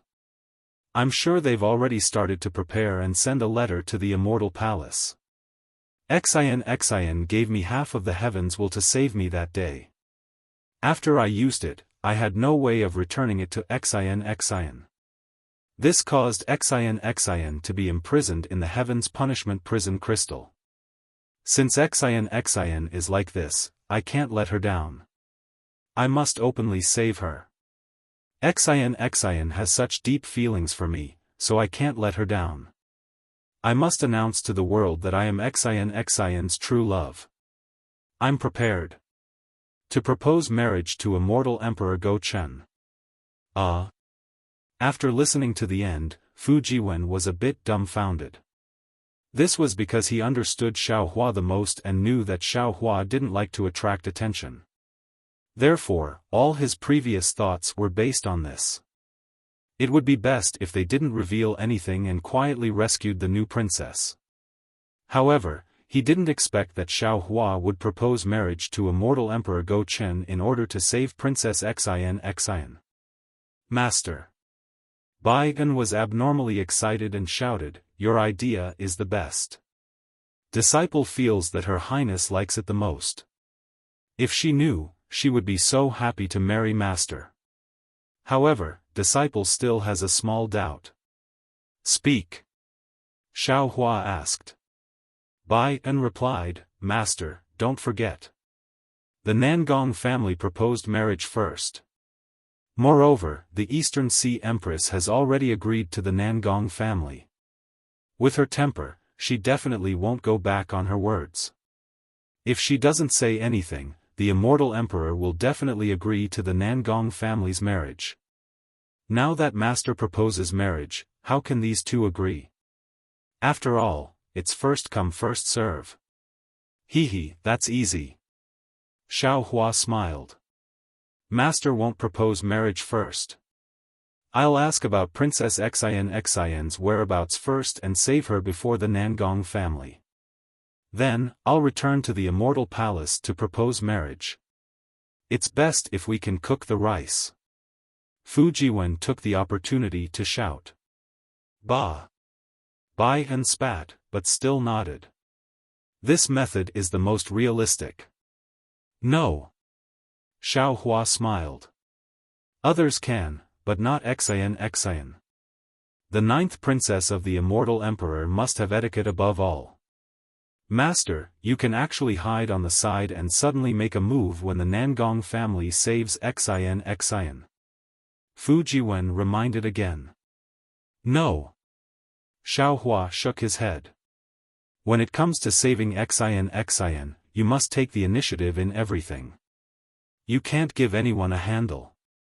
If you want to do it, you have to be the hero who saves the beauty and the lovers finally get married. You have to do it perfectly." "That's not right, Master, you. How can you interrogate immortal Emperor Go Chen?" Fu Jiwen asked curiously. "Even if you find the immortal palace, how can he meet you? Master is the supreme cultivator of the human race, equal to the immortal emperor. How can he not meet you?" Bai Gan curled his lips and said a few words to Fu Jiwen. Then, he reminded Xiaohua, "However, Master, immortal Emperor Go Chen is the most cunning. I'm afraid you won't be able to out-talk him. You have to think of a plan to interrogate him." I'm the worst at talking." Xiaohua stretched out his hands, looked at them flashing with lightning, and laughed. "I'm the best at persuading people with virtue." "Master!" Fu Jiwen exclaimed, "Could it be that you want to fight at the Lingyun Palace?" Xiaohua rolled his eyes at Fu Jiwen and said, "Disciple, I'm going to ask for Xian's whereabouts and then ask for her hand in marriage." If I fight at the Lingyun Palace and trample on immortal Emperor Go Chen's face, do you think immortal Emperor Go Chen's temper will be good enough to not care about this? And still betroth Xin to me? That's true. Fu Jiwen rubbed his nose and said awkwardly, not to mention immortal Emperor Go Chen who leads the Confucians, even a rich man with some farmland won't agree. So. Xiaohua smiled and said, with my face as a human Grand Ascension stage master, I'm sure immortal Emperor Go Chen will tell me if I ask for Xin's whereabouts. Then, I'll rescue Princess Xin and bring her to the immortal palace to beg for mercy. Then, I'll catch him off guard. What's done can't be undone. Master. Bai Yan said in disbelief, you're thinking too simply. The immortal emperor represents the heavenly prestige. As the saying goes, the heavenly prestige is unpredictable. Maybe he really won't reveal it. Don't forget, even the imperial empress doesn't know where the princess is imprisoned. Xiaohua sneered and looked up at the sky. Then there's nothing to say. Xin has treated me so well, I can't let her down. Then, I'll destroy the Lingyun Palace. Good, good, good. Bai Yan jumped up in joy and shouted, attack the Lingyun Palace. We must attack the Lingyun Palace and let the 8 princesses know that the 9th princess's husband is someone who can pierce through the heavens. Let's see who dares to hit us when we're down. Master, you have to think twice. Fu Jiwen looked at the old man and the young man with a wry smile. Neither of them was afraid of making a big deal out of this. Unfortunately, Bai Yan ignored Fu Jiwen and said anxiously, then. Master, if that's the case, I have to contact Marshal Ant Wen Chu and hurry to find the immortal palace. If we're too late, the Nangong family will take the lead and that will be bad. Attacking the Lingyun Palace is just a preparation. I don't think it'll happen. Of course, if it really does happen, then it'll be the time for our fortune gate to establish our prestige. This is also an opportunity that immortal Emperor Go Chen has given me. Xiaohua smiled coldly. So, there's no need to involve Marshal Ant Wen Chu. I have my own plans. How does Master want to find the immortal palace? Bai Yan was a little confused. Give it as a reward, and thank you for all your support. Chapter 4589. Master has already asked Li Xiang about it. Xiaohua smiled, the hidden immortal mainland's Jadestage conference is about to be held in a month, isn't that a great opportunity? Master, what does the Jadestage conference have to do with the immortal palace? Bai Yan was even more confused and asked curiously, disciple knows about the Jadestage conference. That year, Gusuchiodi was still a star monarch. That place is where the guilty officials of the immortal palace are punished. Even the star monarch hall's hall master wouldn't know about the immortal palace's location. Fu Jiwen seemed to have thought of something and asked with a smile, Master, why did you send your disciples to snatch an imperial preceptor's lot? Could it be that Master wants to establish a country? Bai Yan was unhappy that Fu Jiwen changed the topic, but just as she was about to speak, Xiaohua answered, Disciple do you know about the Shao country? Of course I know Fu Jiwen smiled. Disciple had just returned to the soaring Dragon Mountain range and heard the disciples talking about the Shao country. Is Master planning to establish a country in the Shao country? Yes Xiaohua smiled bitterly, it's not that Master is ambitious, but Master has no choice but to establish a country. Xiaohua then recounted what he had seen and heard in the Shao country, as well as how Xiong Yi and the others had captured the country's ruler.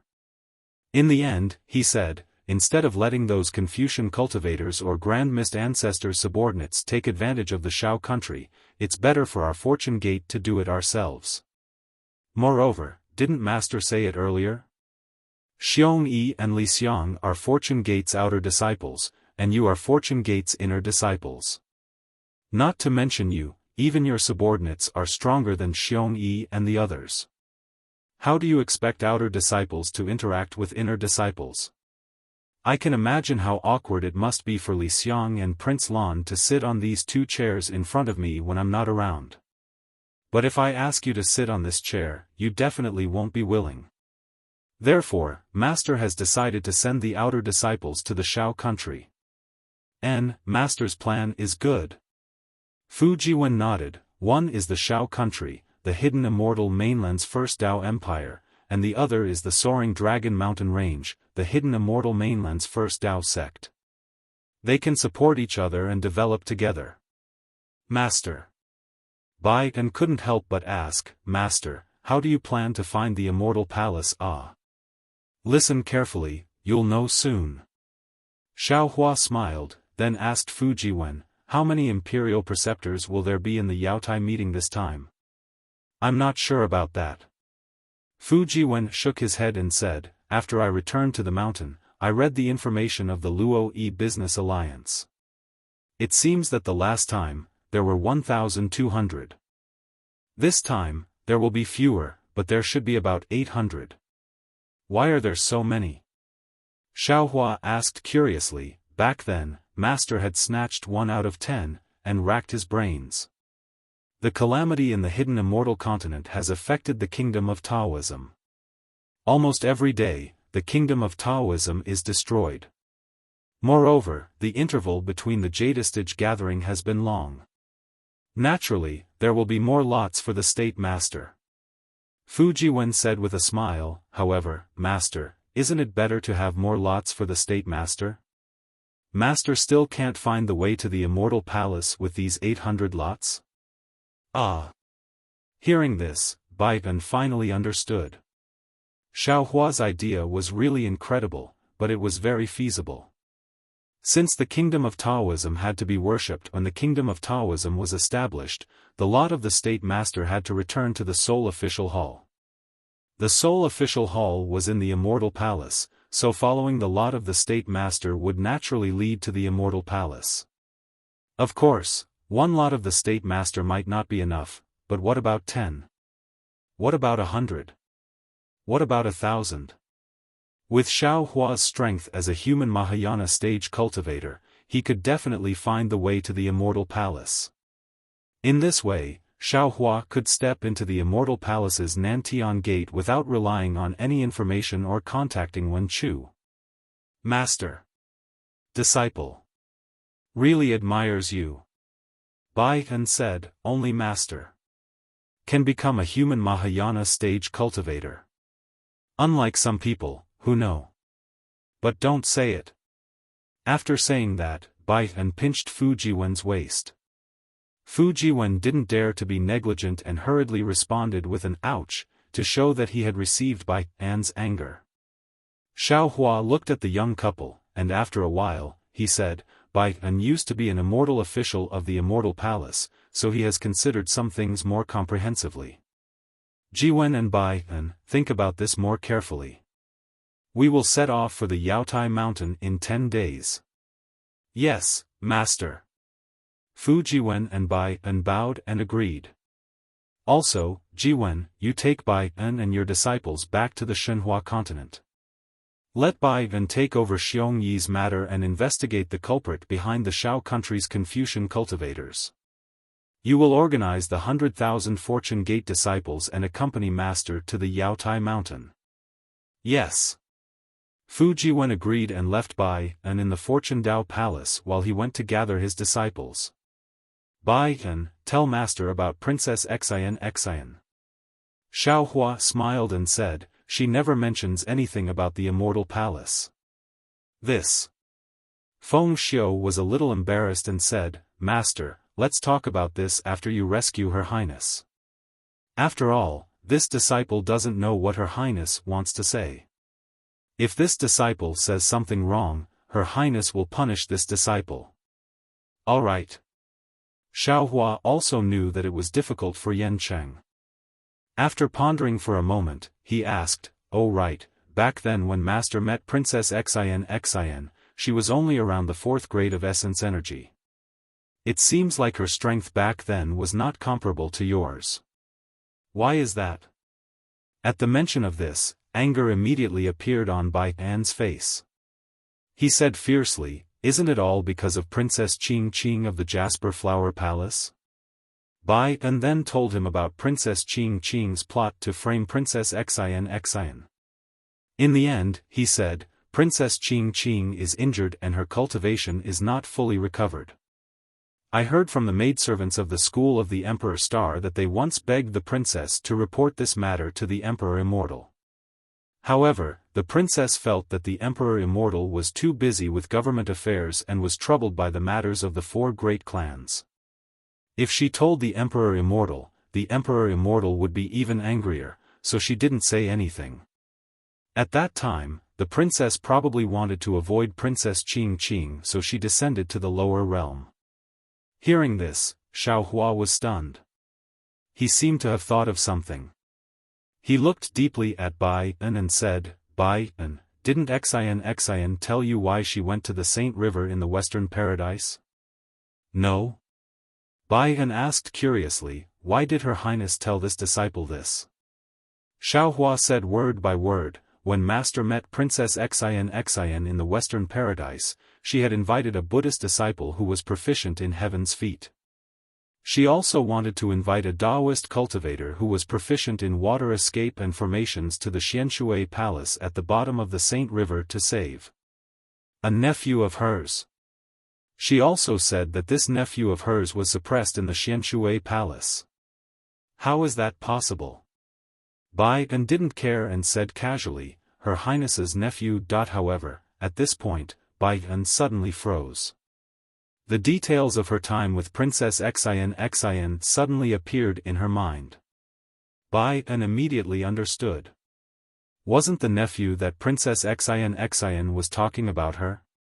Bai An had never thought that a descendant of an immortal emperor would risk her life to save her in an unknown place when she was seriously injured. Just for that possibility alone. Princess Xian. Bai An knelt on the ground and cried as she kowtowed to the sky. "Even if this servant's body is smashed to pieces, this servant will still save you from the heaven's punishment prison crystal. Otherwise, this servant won't be able to repay your love for me." Sigh. After Bai An finished crying and kowtowing, Xiaohua helped Bai An up and said, Xian is always so considerate of others. She treats you the same way as Master. After hearing so much, she didn't tell you or Master about it. This is the bearing of an immortal emperor's princess.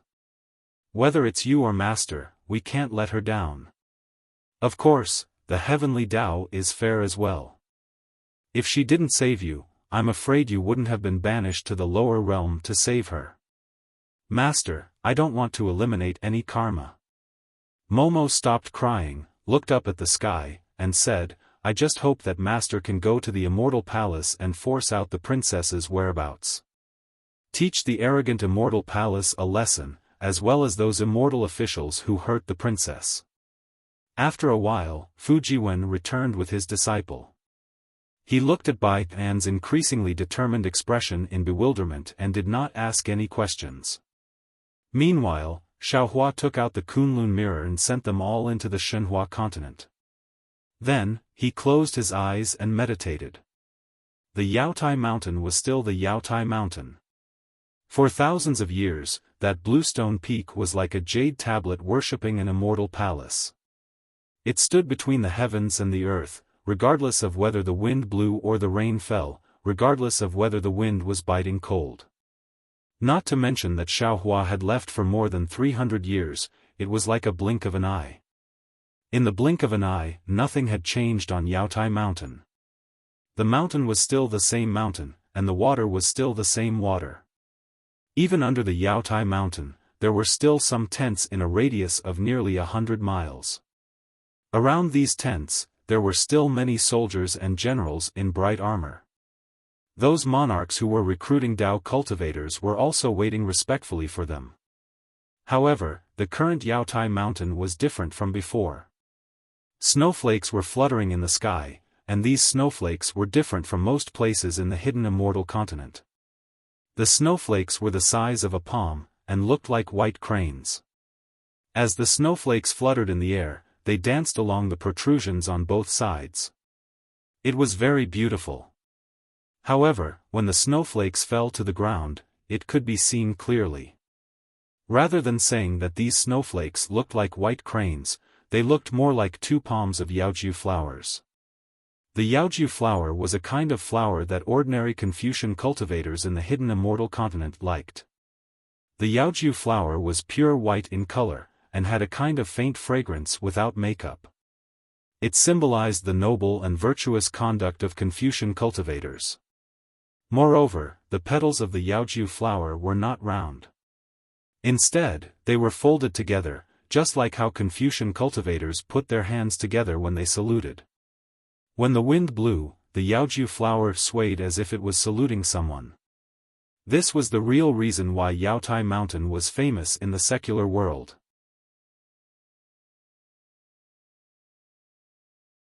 Chapter 4590. The strangest thing was that when the snowflakes fell from the Yaotai Mountain, whether it was on the ground or on the mountains, before the snowflakes melted, the closed palms were all facing the same direction.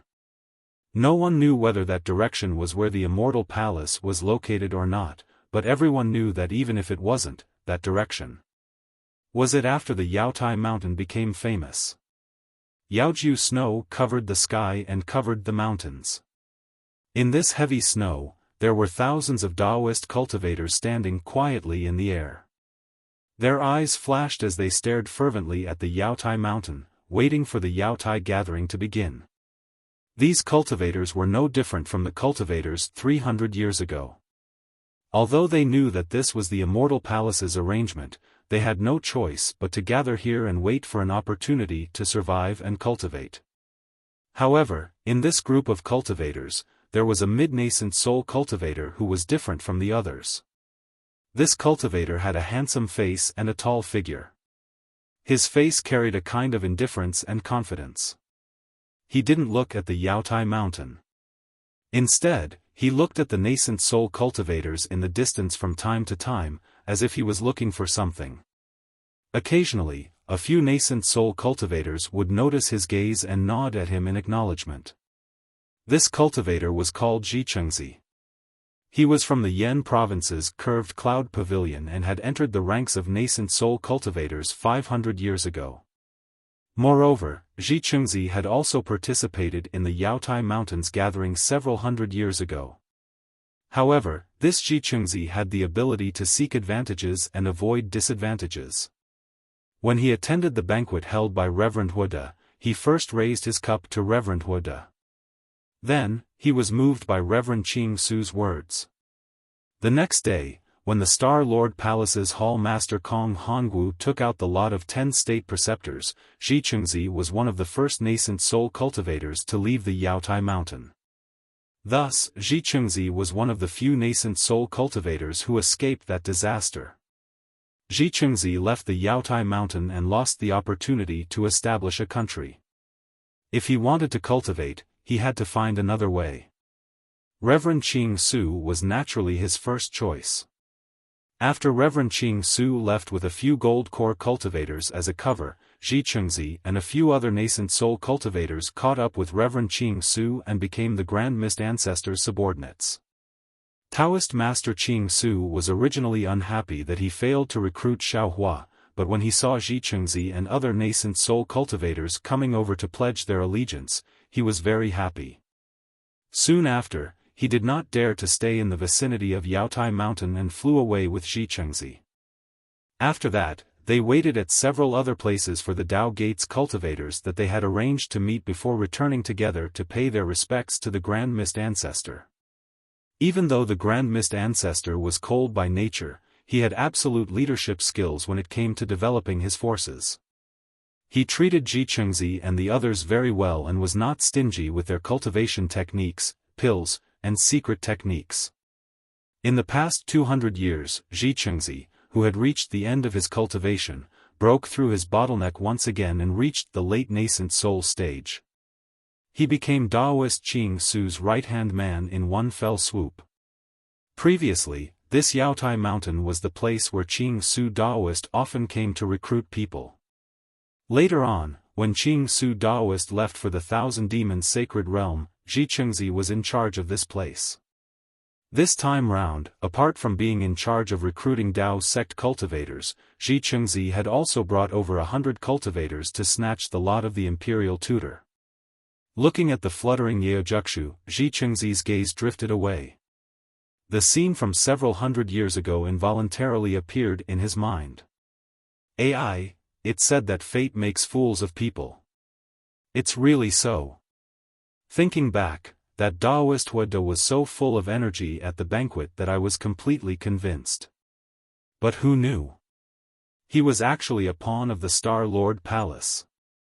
The Yaotai Mountain gathering that time was also a rare danger. Fortunately, I reacted quickly and withdrew in time. If I had followed Daoist Huada into Yaotai Mountain, would definitely have fallen on the Yaotai Mountain like those nascent soul cultivators. Less than 1 out of 10 would survive. This is something that has never happened before in the Yaotai Mountain gathering. Moreover, there are many mysteries in the Yaotai Mountain gathering that have not been solved even until today. Who killed the Star Lord Palace's Kong Hongwu? Even though some people suspect that it's my Grand Mist ancestor, he has always smiled without saying anything and has never admitted it directly. Who knows if he disdains to admit it, or denies it.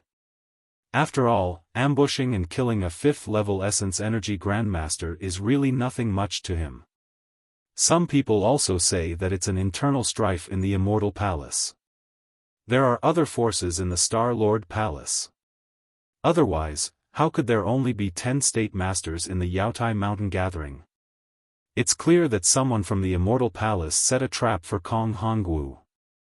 Moreover, the Confucian cultivator hiding among the Daoist cultivators also killed several of Kong Hongwu's trusted subordinates one by one, bringing the entire Yaotai Mountain under his control.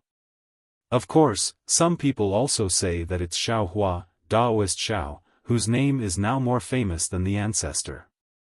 But others may not know, but I saw Xiao Hua at the banquet that year.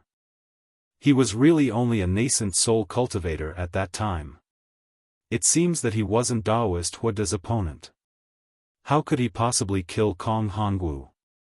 Moreover, didn't the ancestor say at that time that Xiao Hua's strength was not enough to kill him?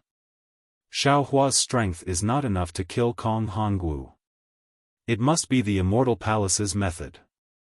Perhaps the mastermind behind the scenes is the current Star Lord Palace's Palace Master Linghu Pihuan.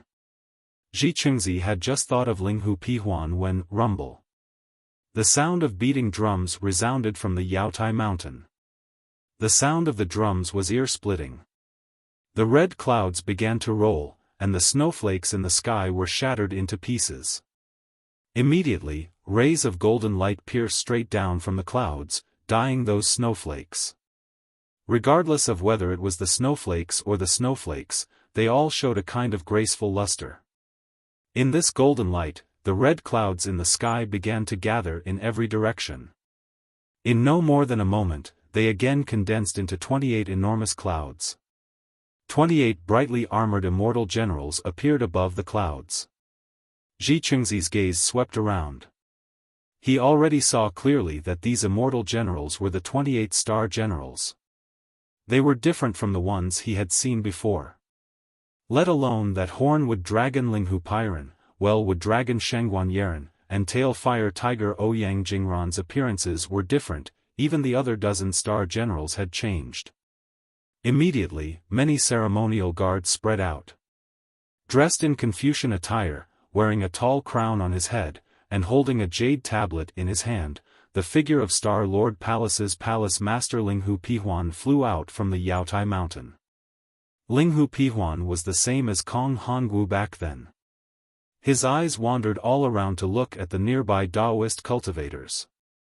Afterwards, he raised the jade tablet with both hands and bowed towards the rising sun in the east, reciting, "My name is Linghu Pihuan.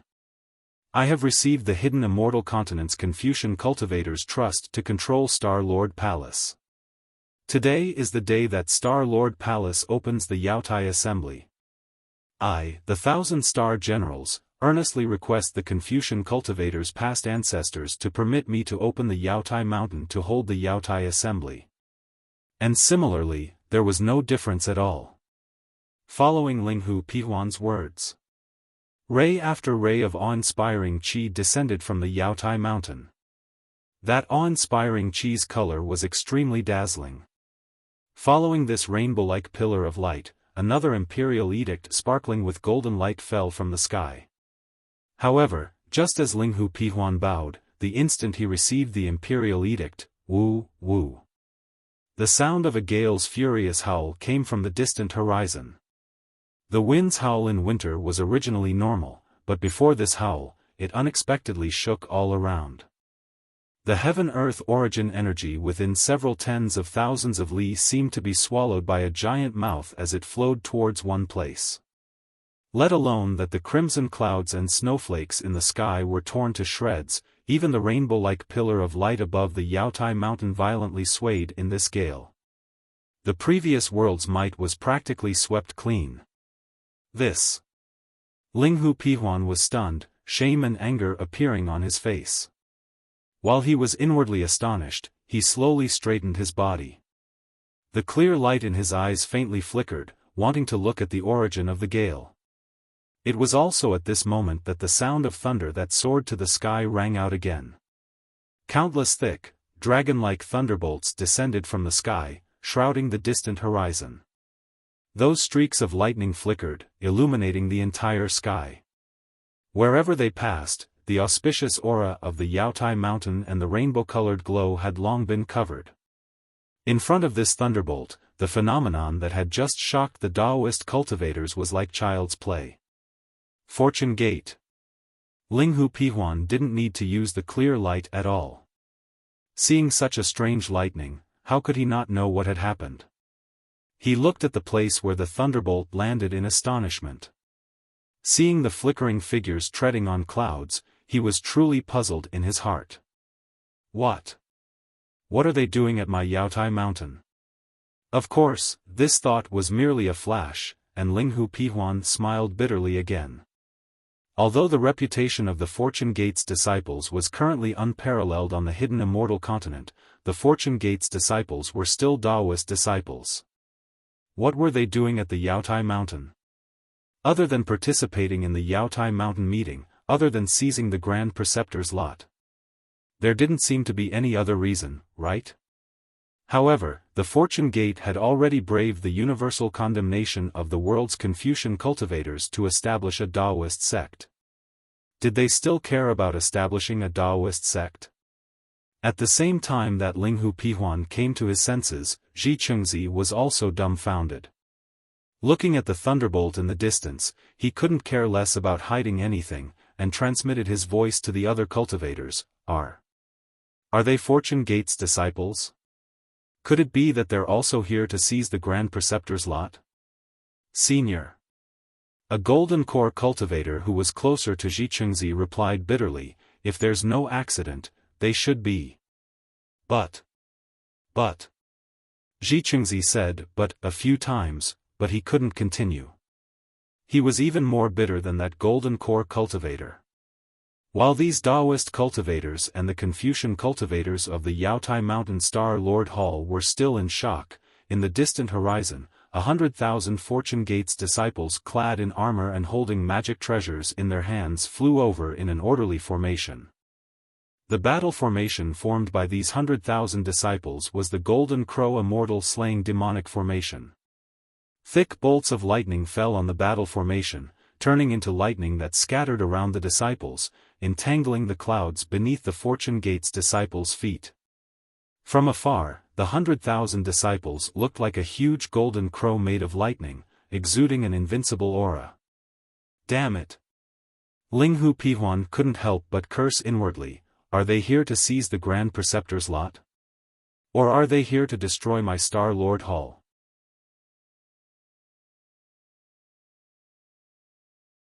Chapter 4591. Just as Linghu Piming was at a loss on how to respond, will like that of heaven and earth emerged from the battle formation and crashed down on the Yaotai mountain. Then, a tall and skinny figure that looked like a heavenly god flew out from the lightning, surrounded by lightning. Xiaohua. When Linghu Piming saw this tall and thin figure, he actually felt a sense of relief. He held the Immortal Palace's imperial edict in his hand and watched Xiaohua fly slowly, gathering all the light and darkness between heaven and earth on his body. He couldn't help but have mixed feelings in his heart. Linghu Piming knew more than Zhichengzi, so he admired this enigmatic human race Mahayana realm even more. 300 years ago, he was the one who suggested Kong Hongwu recruit him, but 300 years later, he had become a supreme cultivator in the eyes of millions. Since Xiaohua stood at the peak of human cultivation, then all the mysteries on the Yaotai mountain that day had been solved. However, who would dare to mention the Yaotai mountain gathering again? The thunder became louder and louder, and the lightning became more and more dazzling. The Fortune Gate disciples flew from the horizon to the side of the Yaotai mountain. The several thousand Dao cultivators didn't dare to be negligent. They all tidied up their clothes and prepared to greet Xiaohua. The monarchs who were preparing to recruit Dao cultivators under the Yaotai mountain couldn't sit still in their tents and rushed out one by one. They didn't dare to approach and only stood respectfully on the ground, not daring to be slow in the slightest. As for the Star Lord Hall's immortal soldiers and immortal generals, where was their previous arrogance? They were quite embarrassed and nervously gripped their weapons.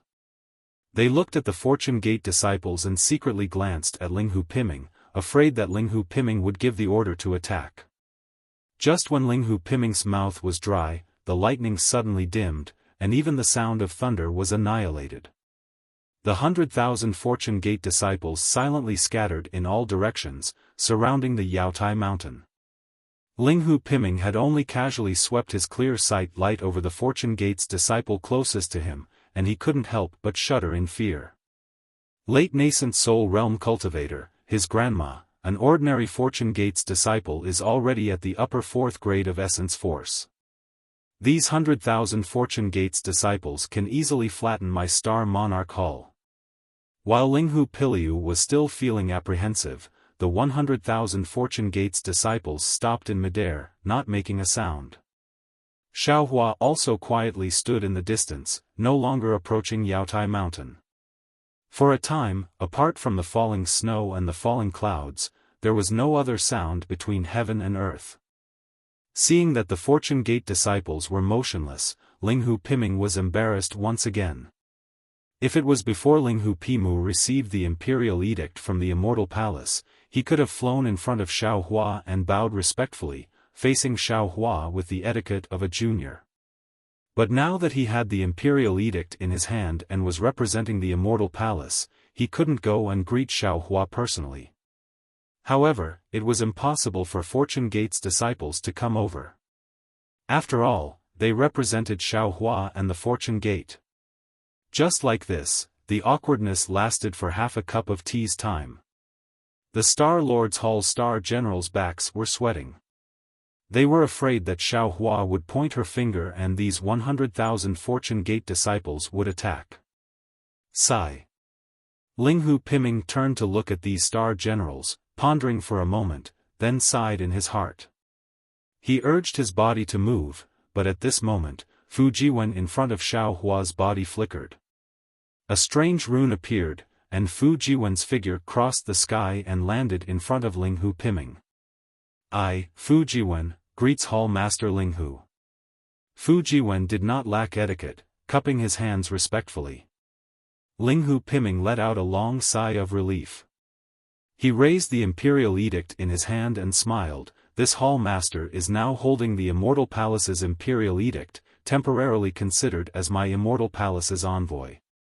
Due to the Immortal Palace's etiquette, this Hall Master is unable to perform a full greeting. Please forgive me, fellow Immortal Fu. It's fine.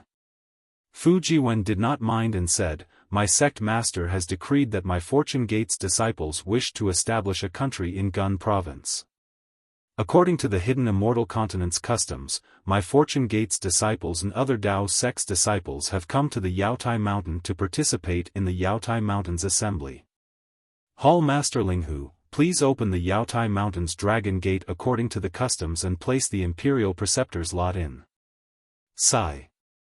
Ji Chengzi looked at Xiao Hua's familiar figure in the distance and sighed, if I had known earlier that Fortune Gate's disciples would come to take the Imperial Preceptor's lot, I wouldn't have come. In this world, which Dao sect's cultivator can compete with Fortune Gate's disciples? I only hope that Fortune Gate's disciples will stop before going too far and just take a few and leave the rest for I can also return and give an explanation to Ancestor Ah. Unfortunately, what happened next made Ji Chengzi feel like he had fallen into an ice cave. Linghu Piming probed, fellow immortal Fu, may I ask how many Imperial Preceptors lots your sect needs? Fu Jiwen smiled and replied, no comment. After saying that, Fu Jiwen's figure returned to Xiao Hua's side. Since it's the Fortune Gate's Daoist Xiao who wants to establish a kingdom, this junior doesn't dare to compete. Before Fu Jiwen could land beside Xiao Hua, a golden core cultivator immediately bowed to Xiao Hua and left, not even leaving his name behind. Damn it! Ji Chengzi gritted his teeth, this cultivator is too opportunistic. Sure enough, after a short while, nearly 70% of the Dao sect's cultivators bowed and left. There was no lack of mid-nascent soul cultivators among them. Ji Chengzi wanted to leave at this time, but he was afraid that the Grand Mist Ancestor would punish him, so he could only brace himself and stand in the air. Seeing that more and more Dao sect's cultivators were leaving, Linghu Piming was also a little flustered. He did not dare to be negligent and hurriedly circulated his true qi to open the Imperial Edict. Rumble.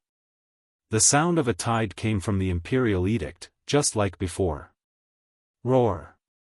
A loud dragon's roar came from the tide, and soon after, a 10,000 zhang long yellow light rushed into the air. The yellow light was like a dragon leaping into the sky, dancing in the colorful light for a while before lying down on the Yaotai Mountain. An indescribable dragon's might and authority weighed down on the surroundings even more than the Yaotai Mountain. Unfortunately, today was destined to be different from previous years. Just as this dragon's might and authority rushed out of the Yaotai Mountain and landed on the Fortune Gate's disciples, a light cough like a thunder formation sounded, and the space within 100 li of the Yaotai Mountain immediately shattered.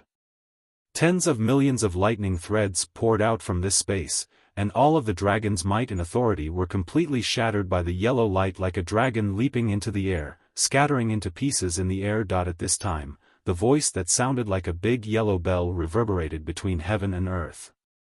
By the will of the heavens, the hidden immortal ancestors congratulate each other.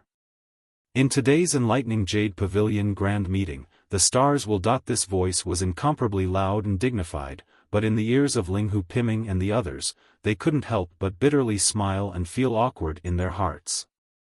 Even in the ears of Ji Chengzi and the others, this voice was far less shocking than before, not to mention the effect of melting the foundation of their Tao.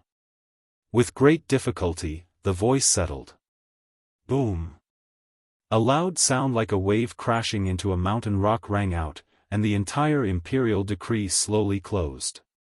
The imperial decree once again fell into Linghu Piming's hands. If it was before, Linghu Piming just had to send the imperial decree into the sky, and the yellow dragon would transform into a dragon gate.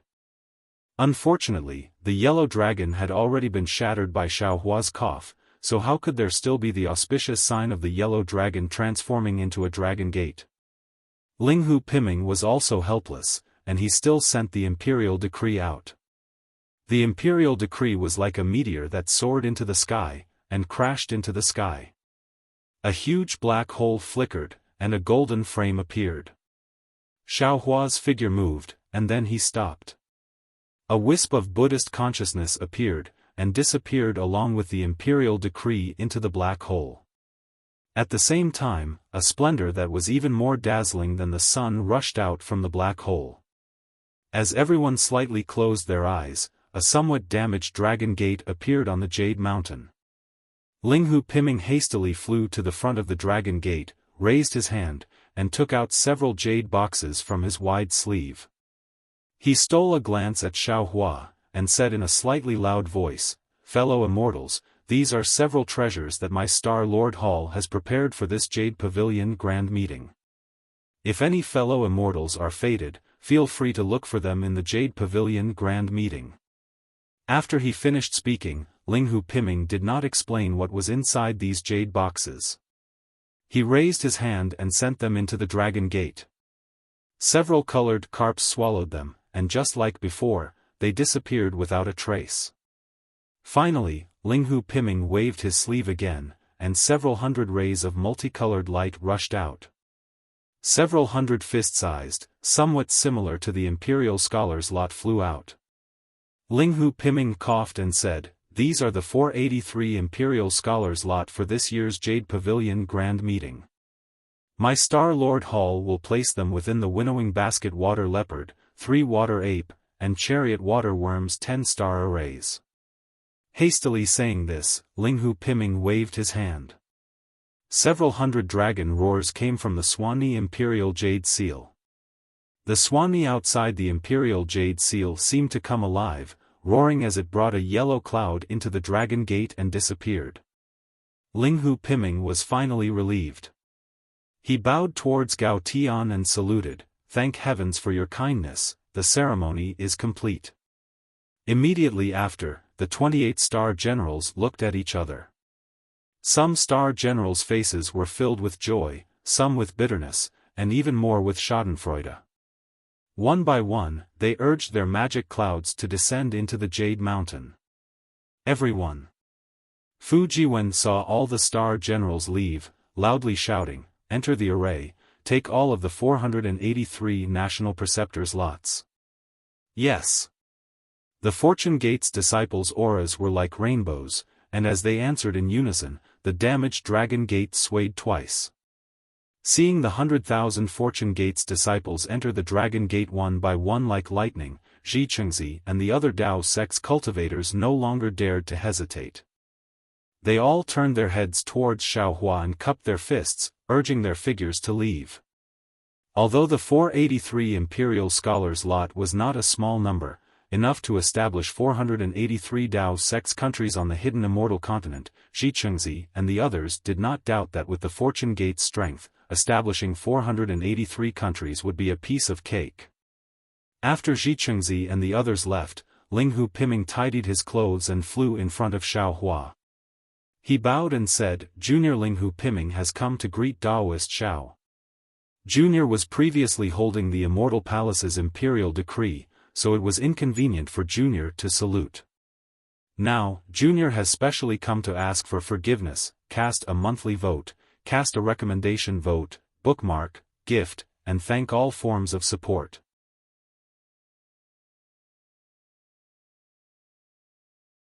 Chapter 4592. Amen. Xiaohua nodded slightly, glancing at Linghu Piming and saying, "I know. You don't need to mind." Linghu Piming said with a flattering smile, "Then Junior can rest assured. Apart from asking for forgiveness, Junior also wants to ask Senior.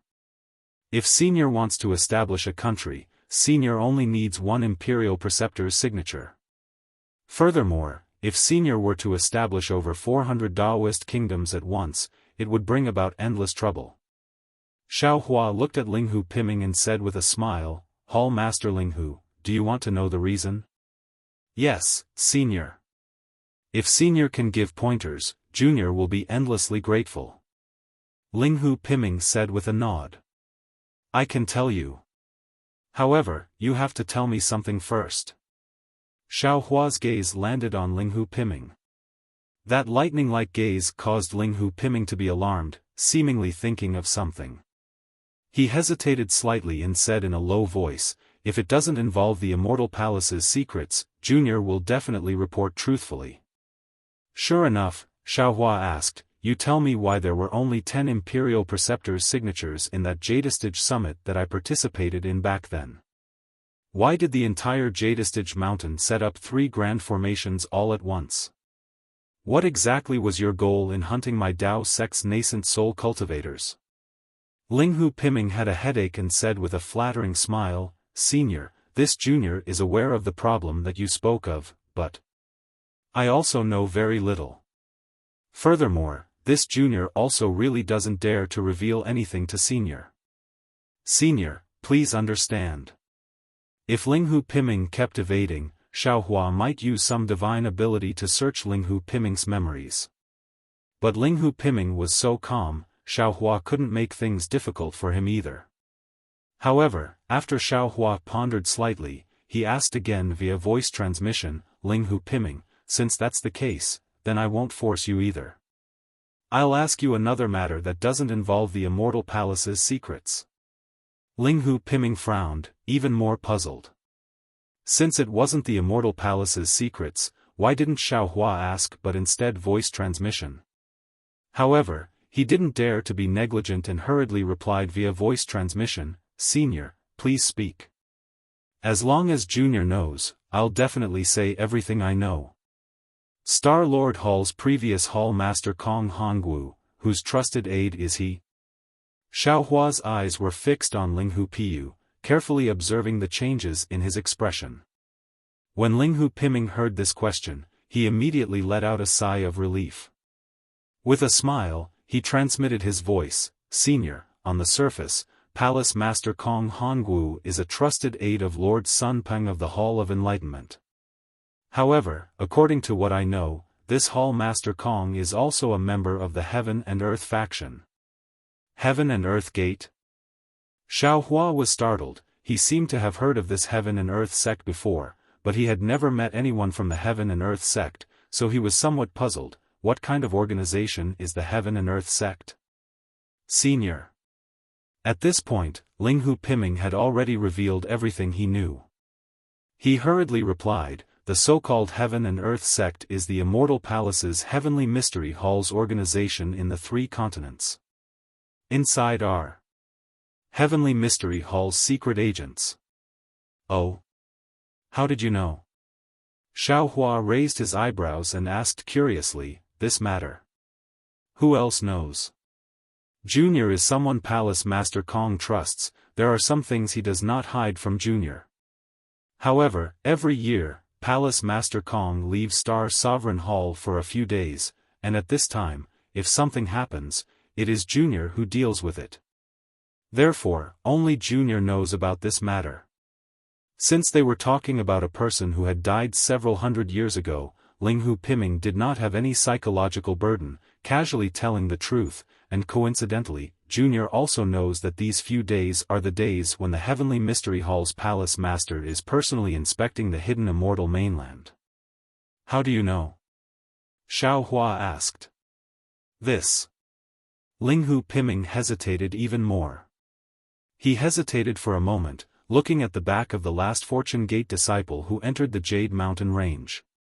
He clenched his teeth and asked, can Senior answer Junior's question? Naturally. Xiaohua nodded and answered. Is Senior familiar with my Confucian Immortal Master? Linghu Piming's question was out of Xiaohua's expectations, but Xiaohua did not hesitate and nodded, yes, this old man and Wuxia are old acquaintances. Hearing that his guess was the same as Xiaohua's answer, Linghu Piming did not hesitate and said, then Junior must know the true scholar. You don't need to say any more, this old man already knows. Xiaohua instantly understood that this Linghu Piming was a trusted aide of a true scholar. He naturally knew some secrets of the Heavenly Mystery Hall. Many thanks, Senior. Seeing that Xiaohua did not ask any more questions, Linghu Piming expressed his gratitude. In fact, when Xiaohua and Gusu Chudi left Jade Mountain Range, Linghu Piming had the opportunity to report to the Immortal Palace, but he reported to the true scholar first, and the true scholar's reply was concealed. But, just by leaving for a few days. I'm afraid it's not easy to determine Kong Hongwu's background, right? Xiaohua asked again. Linghu Piming didn't really understand why the dead Kong Hongwu was worth Xiaohua's repeated confirmation. However, he still honestly replied, "Senior, please know that this junior." After Kong Hongwu died, this junior temporarily took charge of Star-Lord Hall. This junior knew that there were some secrets in Star-Lord Hall that belonged to Kong Hongwu. Thus, the place where Kong Hongwu usually lived, before this junior received the order from the Immortal Palace. This junior didn't dare to rashly enter. However, after this junior entered, I discovered that the places that this junior had previously marked had all changed. These are the Heavenly Mystery Hall's actions. Good. Xiaofan nodded, this old man understands. Then, can Senior tell this junior why the Fortune Gate's disciples snatched all the Imperial Preceptor's lots? Linghu Piming asked, this matter concerns this junior's future, this junior cannot not ask. It's very simple. Xiaohua smiled, first, this old man wants to establish a country in Xiao country. Xiao country. Linghu Piming was shocked, then Senior Xiao country, isn't it the biggest Dao gate on the hidden immortal mainland? No, the biggest empire that surpasses all the Confucian cultivation countries?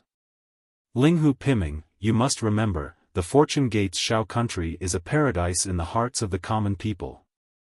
Although it is the biggest country on the hidden immortal mainland, it is not called an empire. Since the previous scholars from various families were willing to preserve this paradise, then this old man will also preserve this paradise. Remember, it is to be preserved as a paradise. If anyone wants to touch the Xiao country, don't blame us, the Fortune Gate's disciples, for being ruthless. Xiaohua said with a smile, but there was a hint of coldness in his voice. Yes, this junior understands. This junior will immediately send a message to the Immortal Palace. Linghu Piming's expression changed slightly, bowing as he said, many thanks for Senior's reminder. Don't be anxious, don't be anxious. Xiaohua stretched out a finger and shook it, this old man has news that will make the Immortal Palace even more excited. Senior, please speak. Linghu Piming's face turned even paler. This old man wants to ask you, as the Star Sovereign Palace's Hall Master, do you know the way to the Immortal Palace? Xiaohua stared at Linghu Piming and asked again.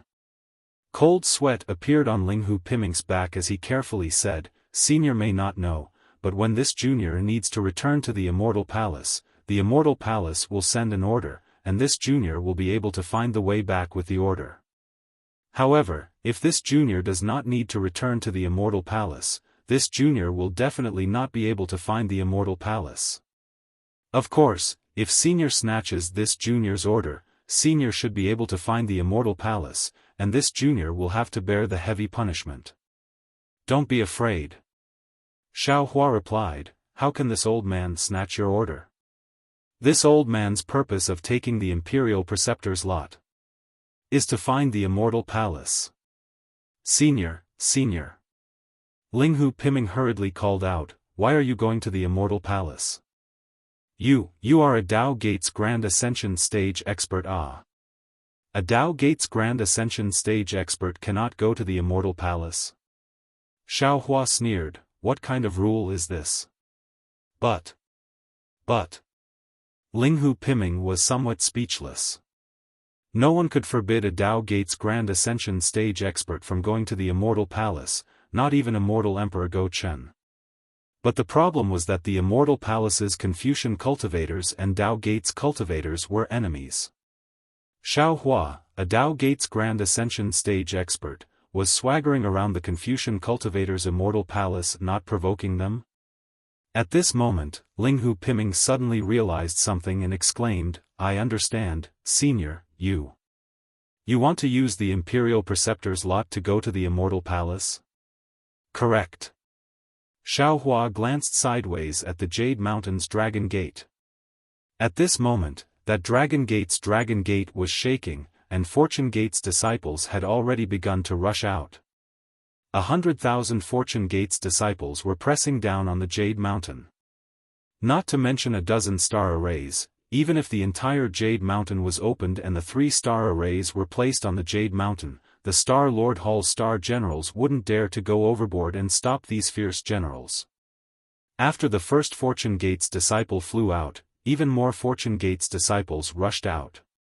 These Fortune Gate's disciples all flew in front of Fu Jiwen, and after handing over the Imperial Preceptor's lot, they stood in midair.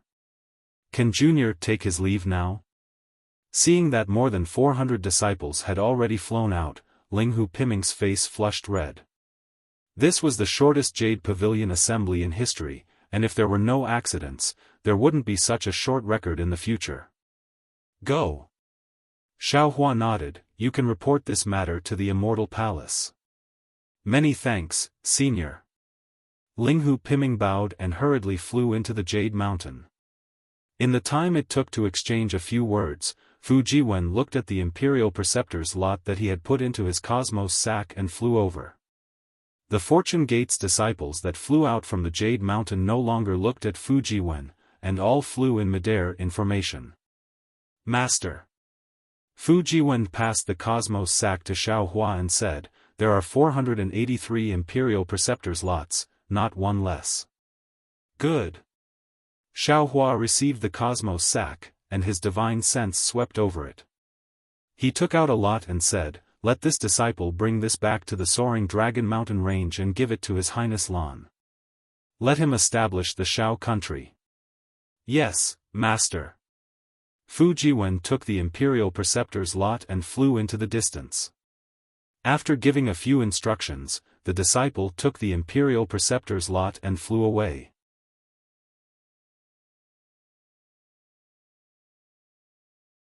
Chapter 4593. Swoosh. In the distant sky, an obscure energy fluctuation flashed and rushed towards the horizon, disappearing in an instant. If he guessed correctly, it should be Ling Hu Piming sending a message to the Immortal Palace. Humph. Xiaohua snorted coldly, inwardly thinking, 1 day in the heavens, 1 year on Earth. The Immortal Palace is obviously inside a spacetime vortex. Even if Ling Hu Piming's message reaches the Immortal Palace, as long as it breaks through the time barrier, time will immediately slow down. Before this message reaches the High Cloud Hall, this Shao will have arrived. This kind of message. What use is it? After waiting for half an incense stick's time, the Fortune Gate's disciples finally came out from the Dragon Gate. When the last disciple passed through the Dragon Gate, Ling Hu Piming's figure flickered a few times inside the Dragon Gate as if he was bowing to Xiaohua. Then, with a loud bang, the Dragon Gate closed from top to bottom, and the thousands of colorful carps turned into dragons and disappeared into the void. All the golden lights disappeared at the same time, and the snowflakes that resembled the jade juju flower once again fluttered down, covering everything under the cover of time. Xiaohua stared at Yao Juxue for a moment, then waved his hand and took out the Kunlun mirror. A beam of light swept over all the Fortune Gate's disciples and sucked them into the Shenhua continent. Soon after, Xiaohua took out an Imperial Preceptor's lot from his Qiankuan pouch. As he activated his magic power, a crackling sound rang out. The restrictions on the surface of the Imperial Preceptor's lot were all broken. As Xiaohua raised his hand and pointed at the Bai-an, an angry howl was heard. The Bai-an turned into an ordinary jade seal, and the Bai-an's shadow condensed from inscriptions soared into the sky and flew to a place like lightning. Even someone as strong as Xiaohua did not dare to be careless. He released his divine sense and hurriedly chased after the phantom. After Xiaohua was far away, Ling Hu Piming walked out from the Yaotai mountain. He smiled wryly as he looked at the various countries' monarchs who were preparing to leave. Looking at the excitement on their faces, he sighed, "Granny, I'm afraid this old man will become a laughingstock in the future." However, after Ling Hu Piming finished sighing, he looked at the direction Xiaohua disappeared in, and muttered to himself thoughtfully, "But if there are too many laughingstocks, and even the Immortal Palace becomes a laughingstock, then will a laughingstock still be a laughingstock?" Xiaohua naturally wouldn't care about who became the laughingstock. As he urged the lightning evasion technique to chase after the State Preceptor's lot, he inwardly pondered, "Today, I gained a lot on Yaotai Mountain. I'm afraid that Ling Hu Paiing would never have thought that he would personally tell this Xiao a great secret. I obtained the Jiuzhou cauldron from Kong Hongwu's Qianquan bag, and it was because of the Jiuzhou cauldron that I was sent to the heavenly prison. Therefore, the master behind Kong Hongwu should be the same as Sun Cheng and Sun Hao's master. They should be from Tianji Palace. Not the so-called patrol envoy. Sun Jian had returned to the Immortal Palace for so long, but there was still no news of him finding Sun Hao. Sun Hao had probably found out and had hidden himself long ago.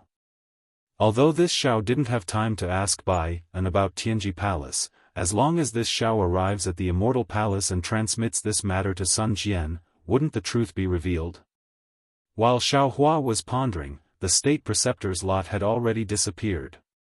Xiao Hua had no choice but to once again activate another state preceptor's lot. The state preceptor's lot once again gave birth to a shadow. This shadow flew in a different direction from the previous one, so Xiao Hua had to change direction again to chase after it.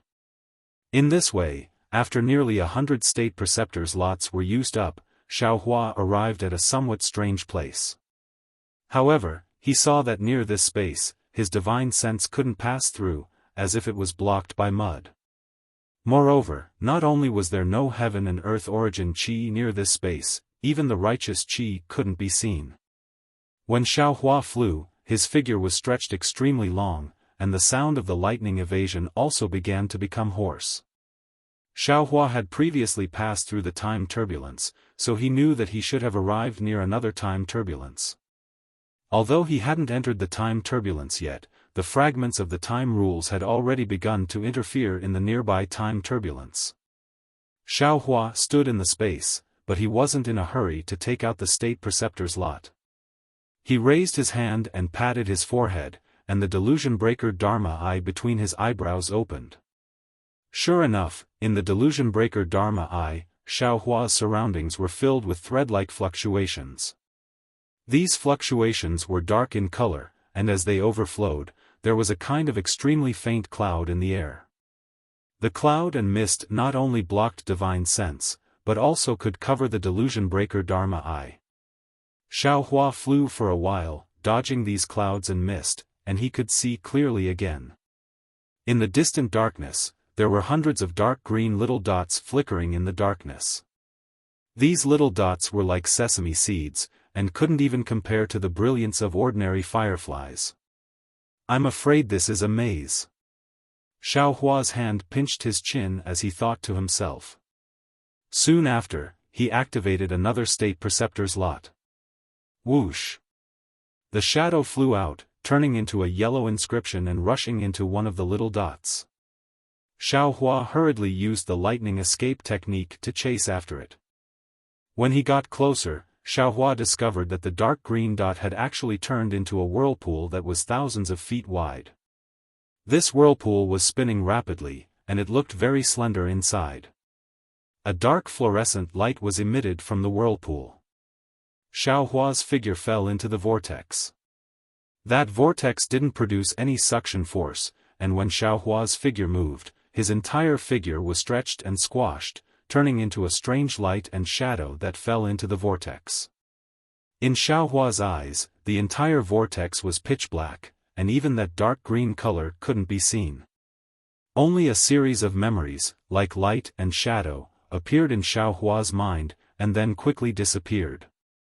After flying for the time it took to eat a meal, Xiao Hua felt that he had been stretched into a line. His head was the head of the line, and his voice was the tail of the line. His entire body pierced through this vortex. A moment later, Xiao Hua saw a five-colored light appear, and it seemed that the entire vortex had reached its end. At the same time, the leg that was far away in the vortex appeared below Xiao Hua's body faster than teleportation. As for the state preceptor's lot, it had already flown to who knows where. Xiao Hua continued to move towards the five-colored clouds. When he got closer, Xiao Hua was once again shocked. Because in front of him, in the seemingly endless space, a huge vortex formed by five-colored clouds had enveloped the entire space.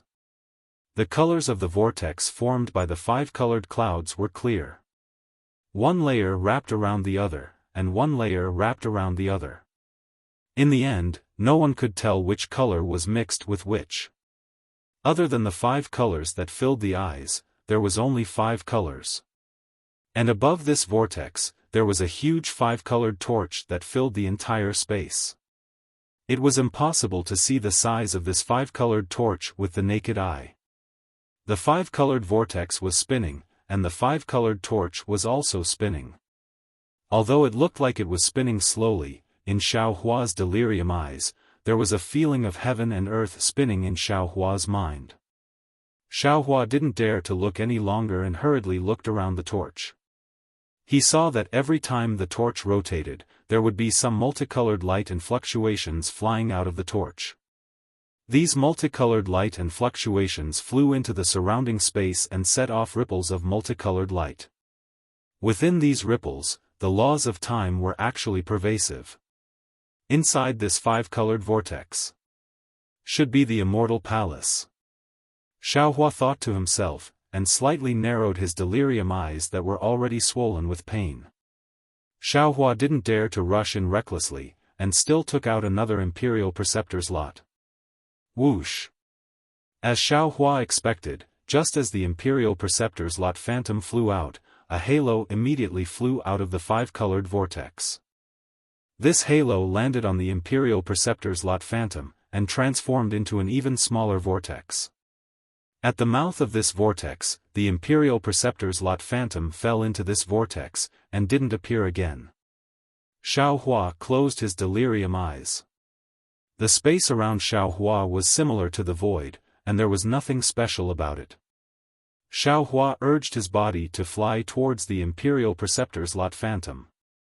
But after flying for 1,000 feet, Xiao Hua felt the space begin to slowly vibrate, and then the space separated into layers. The layers began to move up and down, and his body also moved along with the space, leaving behind a seemingly solid phantom in each layer of space. Moreover, these phantom layers began to extend and stretch. When there were more than 1,000 of these phantoms, there was a loud bang, and a layer of space in front of Xiao Hua's head gave birth to a 5-colored cloud, blocking Xiao Hua's path. Layers of cobweb-like inscription chains overflowed in the cloud, and a loud sound came from the crisscrossing inscription chains. A majestic and shocking aura was also born from the inscription chains. Xiao Hua understood that it was time to verify his identity here. He didn't have a token of the immortal palace, so if he wanted to pass, he could only force his way through. Therefore, Xiao Hua didn't hesitate. His right hand clenched into a fist, and wisps of lightning condensed on the surface of his fist, converging into a net, and thumb-sized talismans flashed with a mysterious golden light in the lightning. As Xiao Hua's right fist swung out, the space for several miles around him began to wrinkle, and layers of world's origin chi seeped out from the wrinkles, turning into fist-sized crystals that fell into the lightning. Roar!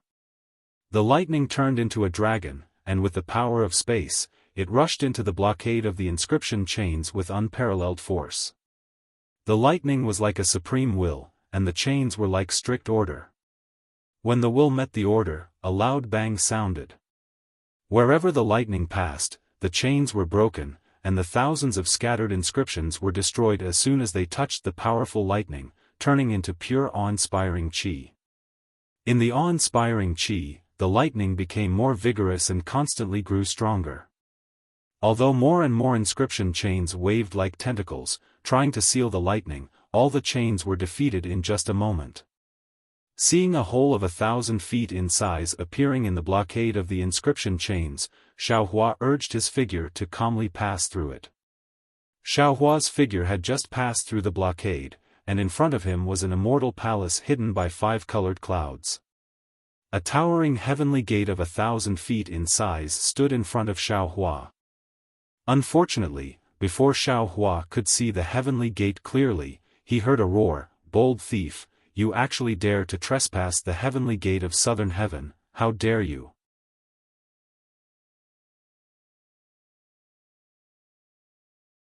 Chapter 45-94 Following this furious roar, an immortal general even larger than Qua Chong of the Sun Palace appeared in front of Xiao Hua with 2 hammers the size of hills in his hands.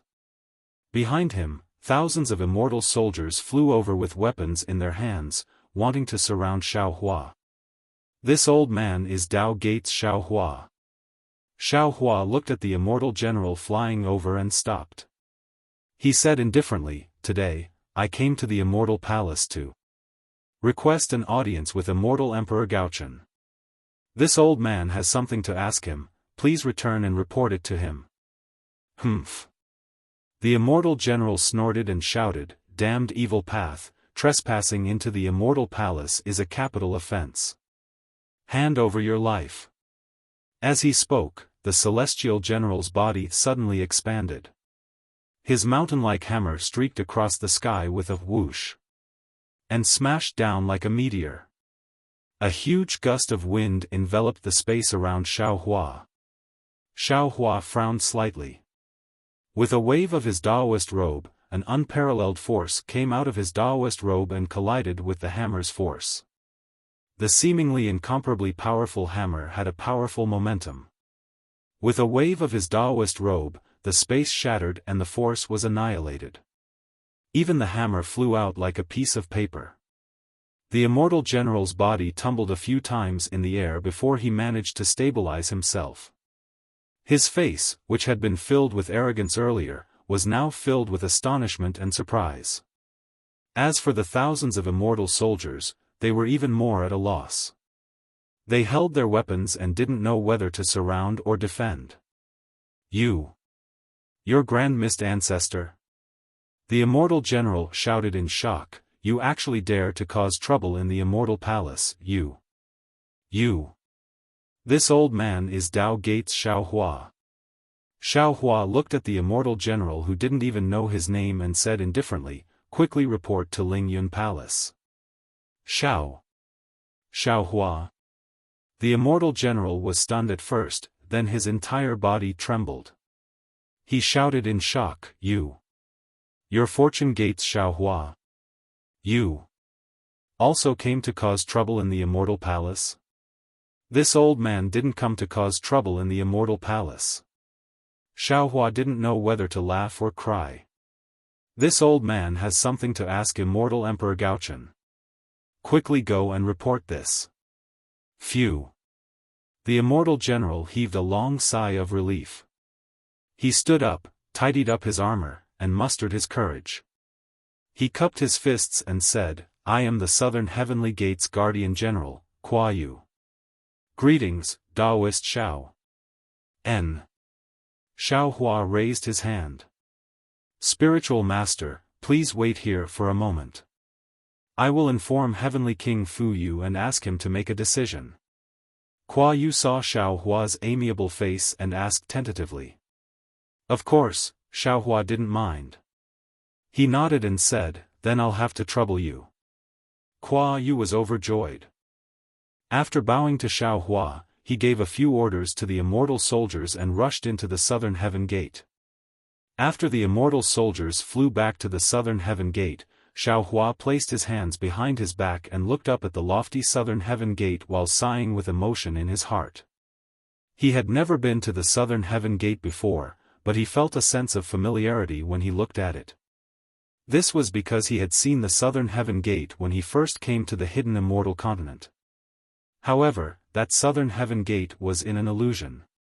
He remembered that day at the Longevity Town, when Mo Jianli, Zhu Junfeng, and the others worked together to create an illusion of an immortal palace from a small vermilion gourd, which made Xiao Hua truly admire it. Now, even though Xiao Hua didn't see any heaven-suppressing martial or any golden-armored deities, the Southern Heavenly Gate that was made of jade was exactly the same as the Southern Heavenly Gate in the illusion. Back then, I only thought about how to recover my cultivation and how to step into the nascent soul stage. I never thought about seeing the real Southern Heaven Gate. However, in just a few tens of thousands of years, I have already reached the peak of cultivation and was only one step away from ascending. Now, I am standing in front of the Southern Heaven Gate to have a face-to-face conversation with the Confucian Supremacy, Immortal Emperor Gaochen. Thinking about it carefully, there is nothing more in the world than this. No matter how high one's goal is, no matter how big one's dream is, as long as one has the right direction, one can walk step by step, stand up when one falls, correct one's mistakes. As long as one has enough endurance, one will eventually reach the end of the road and see the realization of one's dream. What a pity! Although the southern heavenly gate shines with golden light and red light and emits purple mist, no matter how you look at it, it still looks a little cold. The Immortal Palace is Xin's Immortal Palace, and also Xin's home, but there is no Xin at the door. Even if it is endlessly auspicious, how can it compare to the Guozhuang house in my heart? Although the Guozhuang house is small, it has parents. Although they are poor, they have children in their hearts. It is 10,000 times better than this immortal palace with its strict immortal rules. Xin will definitely like it. The immortal soldiers looked at Xiaofan, who was as steady as Mount Tai, and their palms were sweating. They stared at Xiaofan, afraid that he would explode and hurt someone. However, how could they have known that Xiaohua's heart had already flown to the Guozhuang house? Woo! Just as the immortal soldiers were in a state of shock, waves of vast energy rushed out from all directions of the immortal palace. Multicolored clouds also flew over from all directions of the immortal palace. At the same time, waves of baleful energy surged along with the clouds and energy pillars, quickly gathering inside the southern heaven gate. Thousands of cryptic fluctuations also emerged from the southern heaven gate and spread to the surrounding space. As these ripples spread out, strands of strange light appeared like swimming fishes, filling the space between Xiaofan and the southern heavenly gate. Humph! Xiaofan snorted coldly and withdrew his homesickness. His gaze fell on the light. He saw that the extremely nervous immortal soldiers at the southern heaven gate had already relaxed. They looked at Xiaofan with ridicule, as if they were looking at a fish that had walked into a trap. Boom boom! The southern gate of heaven shook like a cannon. Intense light flashed at the southern gate of heaven, and several huge inscription chains intertwined and rushed out. The inscription chains were like pythons. When the inscription chains flew out of the southern gate of heaven, they lined up in front of Xiaofan. Dozens of immortal generals wearing armor, holding halberds, whips, sabers, and swords, revealed themselves. Hey! The immortal general at the front raised his halberd and pointed at Xiaofan with the tip of the halberd. Ignorant demon, do you know where this is? Xiaofan looked at this immortal general from top to bottom. His expression did not change, he was simply too lazy to answer.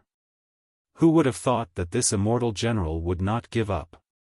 He still arrogantly shouted, "This is the immortal palace. Don't you know? It's one thing for you to be a frog in a well in the hidden immortal continent. We immortal generals did not receive the immortal emperor's order to conquer, so we turned a blind eye and pretended not to know. Today, you actually dared to provoke my southern heaven gate.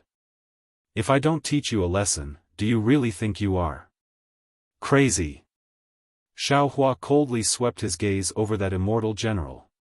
He slightly raised his hand and flicked his middle finger. A bolt of lightning appeared from Xiaohua's hand and shot out like an arrow.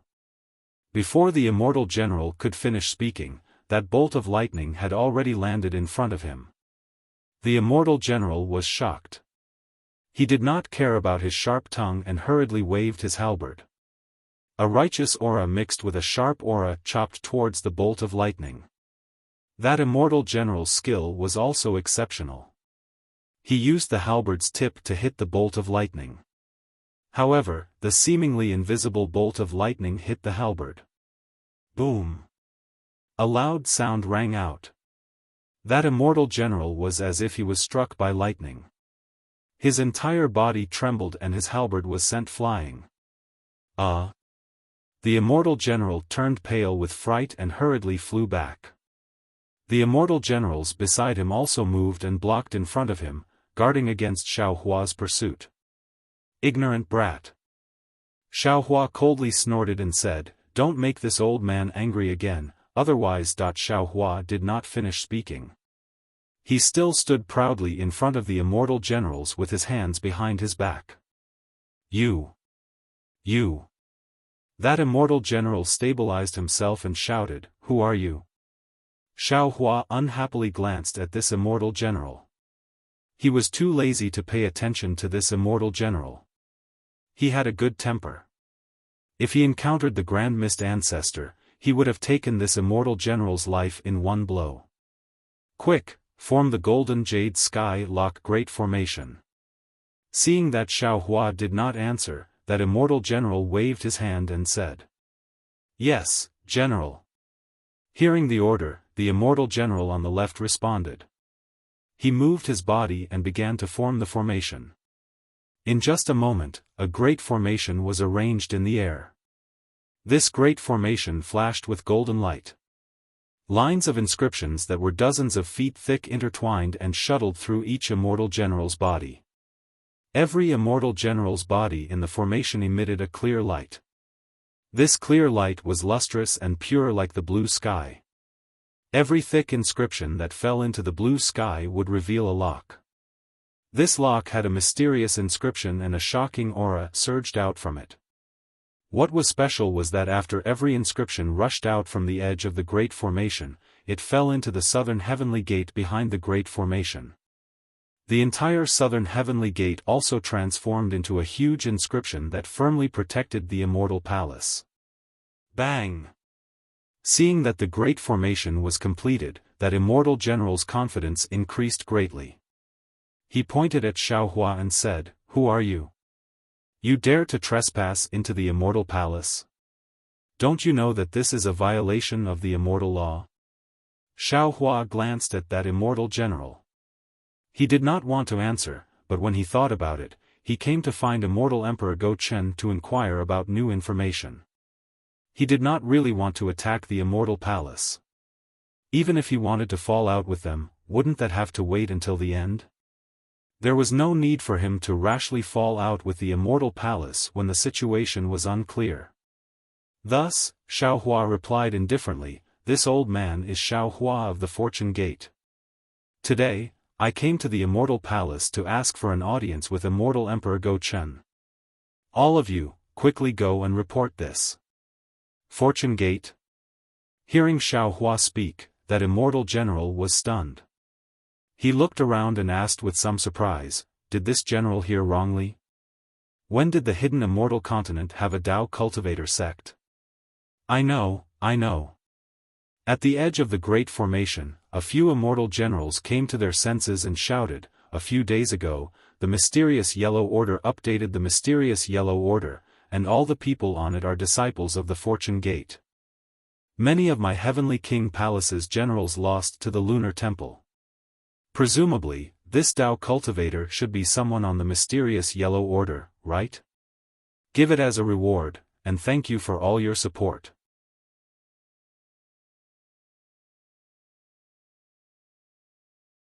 Chapter 4595. No wonder he's so arrogant. That immortal general still hadn't reported his name. Hearing his subordinate's explanation, he sneered, "Seems like he has some tricks up his sleeve." However, the so-called profound yellow list is a hunting list for us Confucian cultivators. Being on it doesn't necessarily bring you any glory. Xiaohua didn't reply. He merely looked on as the immortal generals stomped their feet like clowns. He knew that the Tao sect had been in decline for a long time, and these immortal generals had always been arrogant. Even though he was a grand ascension stage cultivator of the Tao sect, this news might not have reached their ears. Even if this news reached their ears, they would only treat it as a rumor.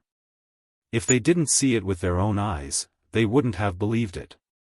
Not to mention, the immortal palace was different from the hidden immortal continent. The Fortune Gate's disciples purged the profound yellow list 50 years ago, and the Lunar Temple was defeated in the soaring Dragon Mountain range 50 years ago. In the eyes of these immortal generals, it was only a few dozen days ago. How could they know about his reputation on the hidden immortal continent? The immortal general was stunned by Xiaohua's methods, but when he heard that Xiaohua was a Fortune Gate disciple, he had a plan in his heart. He smiled and said, "The Lunar Temple's Sun Gu is an idiot. He snatched the immortal emperor's decree from my heavenly king palace and wanted to take advantage of it. Who would have thought that he would be defeated in a small soaring dragon mountain range? Now, I'll let Sun Gu see who is the #1 general below the heavenly king." With that, the immortal general raised his hand and shouted, "Generals, listen to my command." Humph. Xiaohua couldn't take it anymore and snorted coldly. His voice was like a sharp needle that pierced into the immortal general's minds. There's a saying in the mortal world that it's easy to meet the king of hell, but difficult to hide from the little ghosts. This old man just wants to meet immortal Emperor Go Chen. Why can't I even enter the southern heavenly gate after waiting for so long? This old man has already told all of you. Don't make this old man angry, or you won't be able to bear the consequences. Hee hee. The immortal general sneered, "You're just a Dao Gate cultivator. You don't know the immensity of heaven and earth. Do you think the master of the immortal palace, the supreme cultivator of the human race, is someone you can meet whenever you want? All right." When Xiaohua heard this, he was truly helpless. He really didn't know who the person who didn't know the immensity of heaven and earth was.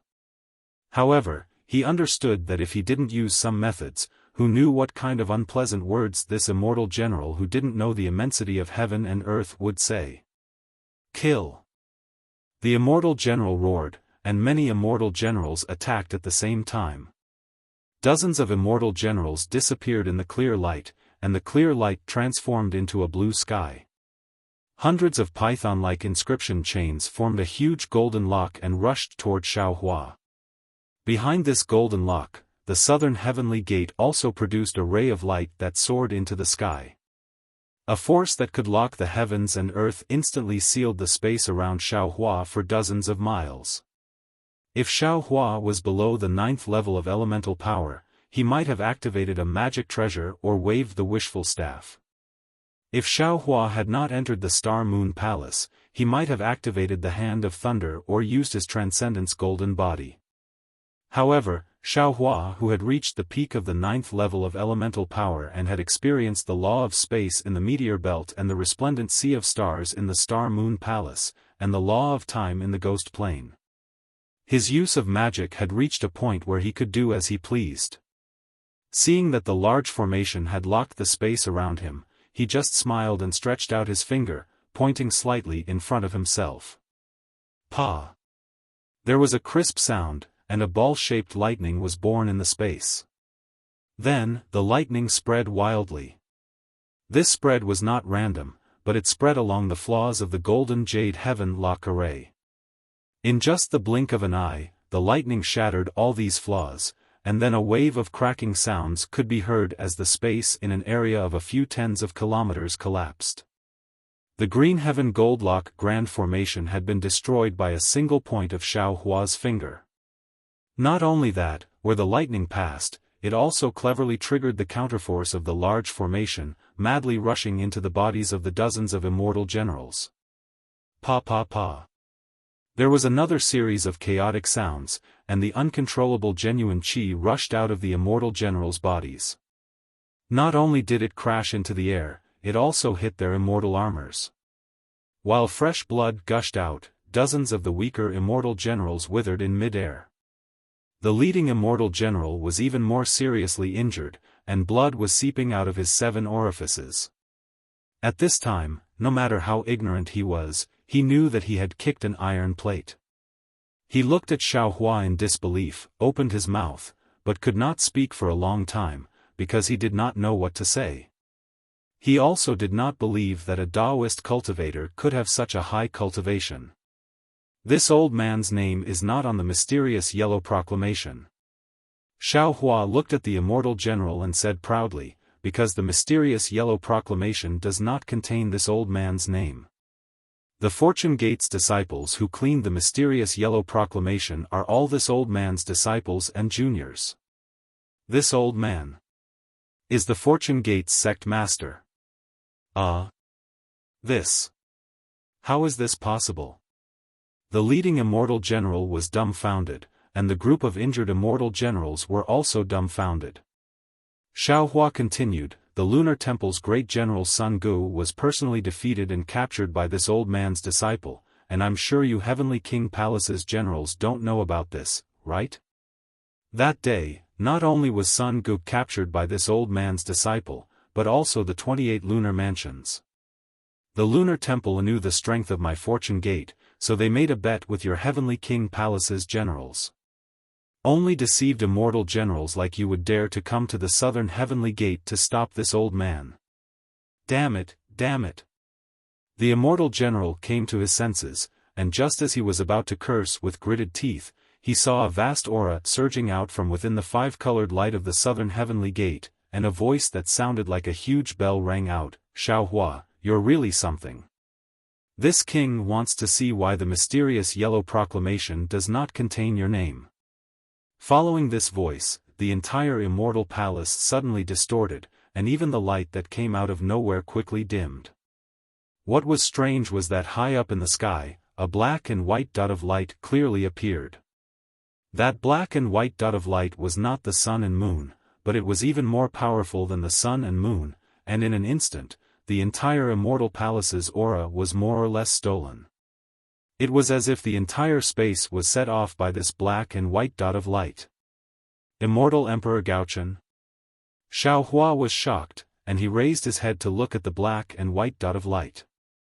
That dot of light had not yet come close, but its aura had already sealed the space around Xiaohua, and a kind of destructive force, a kind of almost supreme majesty, surged out from within that aura.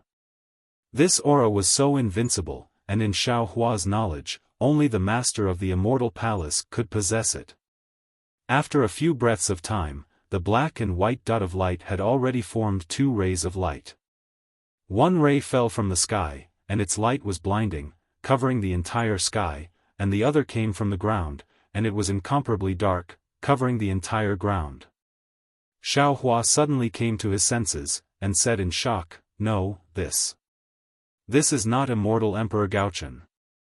Although this aura is supreme, the will of imperial power is faint, and it is more like the power of a king with an army. If I'm not mistaken, this should be the master of the mysterious yellow token. Sure enough, Xiaohua looked as far as his eyes could see, and behind the two rays of light, a several thousand zhang tall secondary body came whistling over. This secondary body was wearing a Confucian robe, and outside of the Confucian robe was a short armor. The inscriptions on the Confucian robe were overflowing, and the golden light on the short armor was flickering, illuminating half of the sky. Looking at the secondary body's head again, it was wearing a crown, and the auspicious aura on the crown covered the secondary body's appearance. Pictures of battles on the battlefield flashed out from the flowing auspicious aura. Under the crown was not auspicious aura, but two rays of light, which were precisely the light and darkness. These two rays of light were completely different in color, and they were like two huge dragons. Not only were they cruising around the secondary body, but they were also crashing into the surrounding space, landing on the secondary body by a fluke. Wherever the secondary body passed by, space swayed and almost collapsed. Countless majestic pillars of air rushed out from the folds of space and roared as they merged into the secondary body. Layers of dragon roars and tiger roars came from the secondary body's large strides. Ha ha! Xiaohua sneered. With a shake of his arms, ka-cha-cha. Rumbling sounds rang out everywhere. Countless lightning-like crystal lights surged out from the void and crazily landed on Xiaohua's body. At the same time, thunderous rumbles came from Xiaohua's body. These thunderous rumbles resonated with the thunderous rumbles, and they shattered the layers of space that were previously sealed by the two rays of light. Just as the space shattered, Xiaohua also transformed into his transcendence golden body that was tens of thousands of feet tall. The golden body was surrounded by lightning, and tiny threads of lightning were like dragons swimming around. They also roared angrily. Inside the shattered space, the majestic southern heavenly gate and the stunned immortal generals all turned into broken mirrors and scattered in the darkness. In the entire space, there seemed to only be light and lightning. Roar. The person who came roared, louder than the creation of the world, and the light curtain of the entire space shone brightly. The person who came didn't seem to have any posture, but he suddenly raised his arm. At this time, his arm was like a mountain range that floated in the clouds in the sky. This mountain range had two colors. The light was like the mountains that were folded by the sunlight, and the darkness was like an endless abyss. Where the arm landed, the light and darkness fell into the clouds that previously covered the sky. The entire space was suddenly sealed, and the light covered from top to bottom, and the darkness rolled from bottom to top. In the bright clouds, chains of inscriptions entangled and whipped down, and each inscription on each chain gave birth to a different chanting sound. This sound was sonorous and powerful, mighty and domineering, and an unparalleled majesty and spirit fell down. At the same time, countless sounds of weapons and horses rang out like a zither, shattering the space in front of Xiaofan inch by inch. Inscriptions appeared in every inch of space, isolating the heaven and earth yuan qi. In the dark clouds, there were also chains of inscriptions, but these chains of inscriptions were different from before. They were all sawtooth, and on the sawtooth of each chain, there was a faint bloody light. Each sawtooth of each chain was also composed of many inscriptions. These inscriptions were dark in color, mixed with the color of blood. These inscriptions also gave birth to chanting sounds, but this sound was flattering, and mixed with wailing. An indescribable softness and coldness gushed out, shaking the space under Xiaohua's feet into a sticky, venom-like slurry. Streaks of heaven and earth yuan qi crystals fell into this slurry space and instantly turned into nothingness.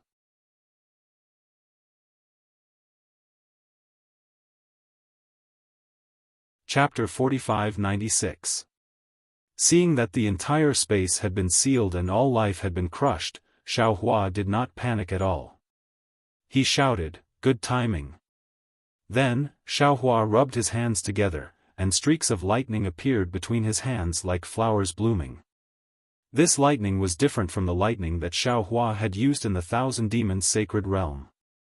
Not to mention that the Nine Heavens divine thunder of the Taoist sect had become more powerful under the unstoppable thunderbolt technique, even the triple light amplifying thunder that the Celestial had used the nine-colored hill to cultivate in the Star Moon Palace flashed with a shocking light.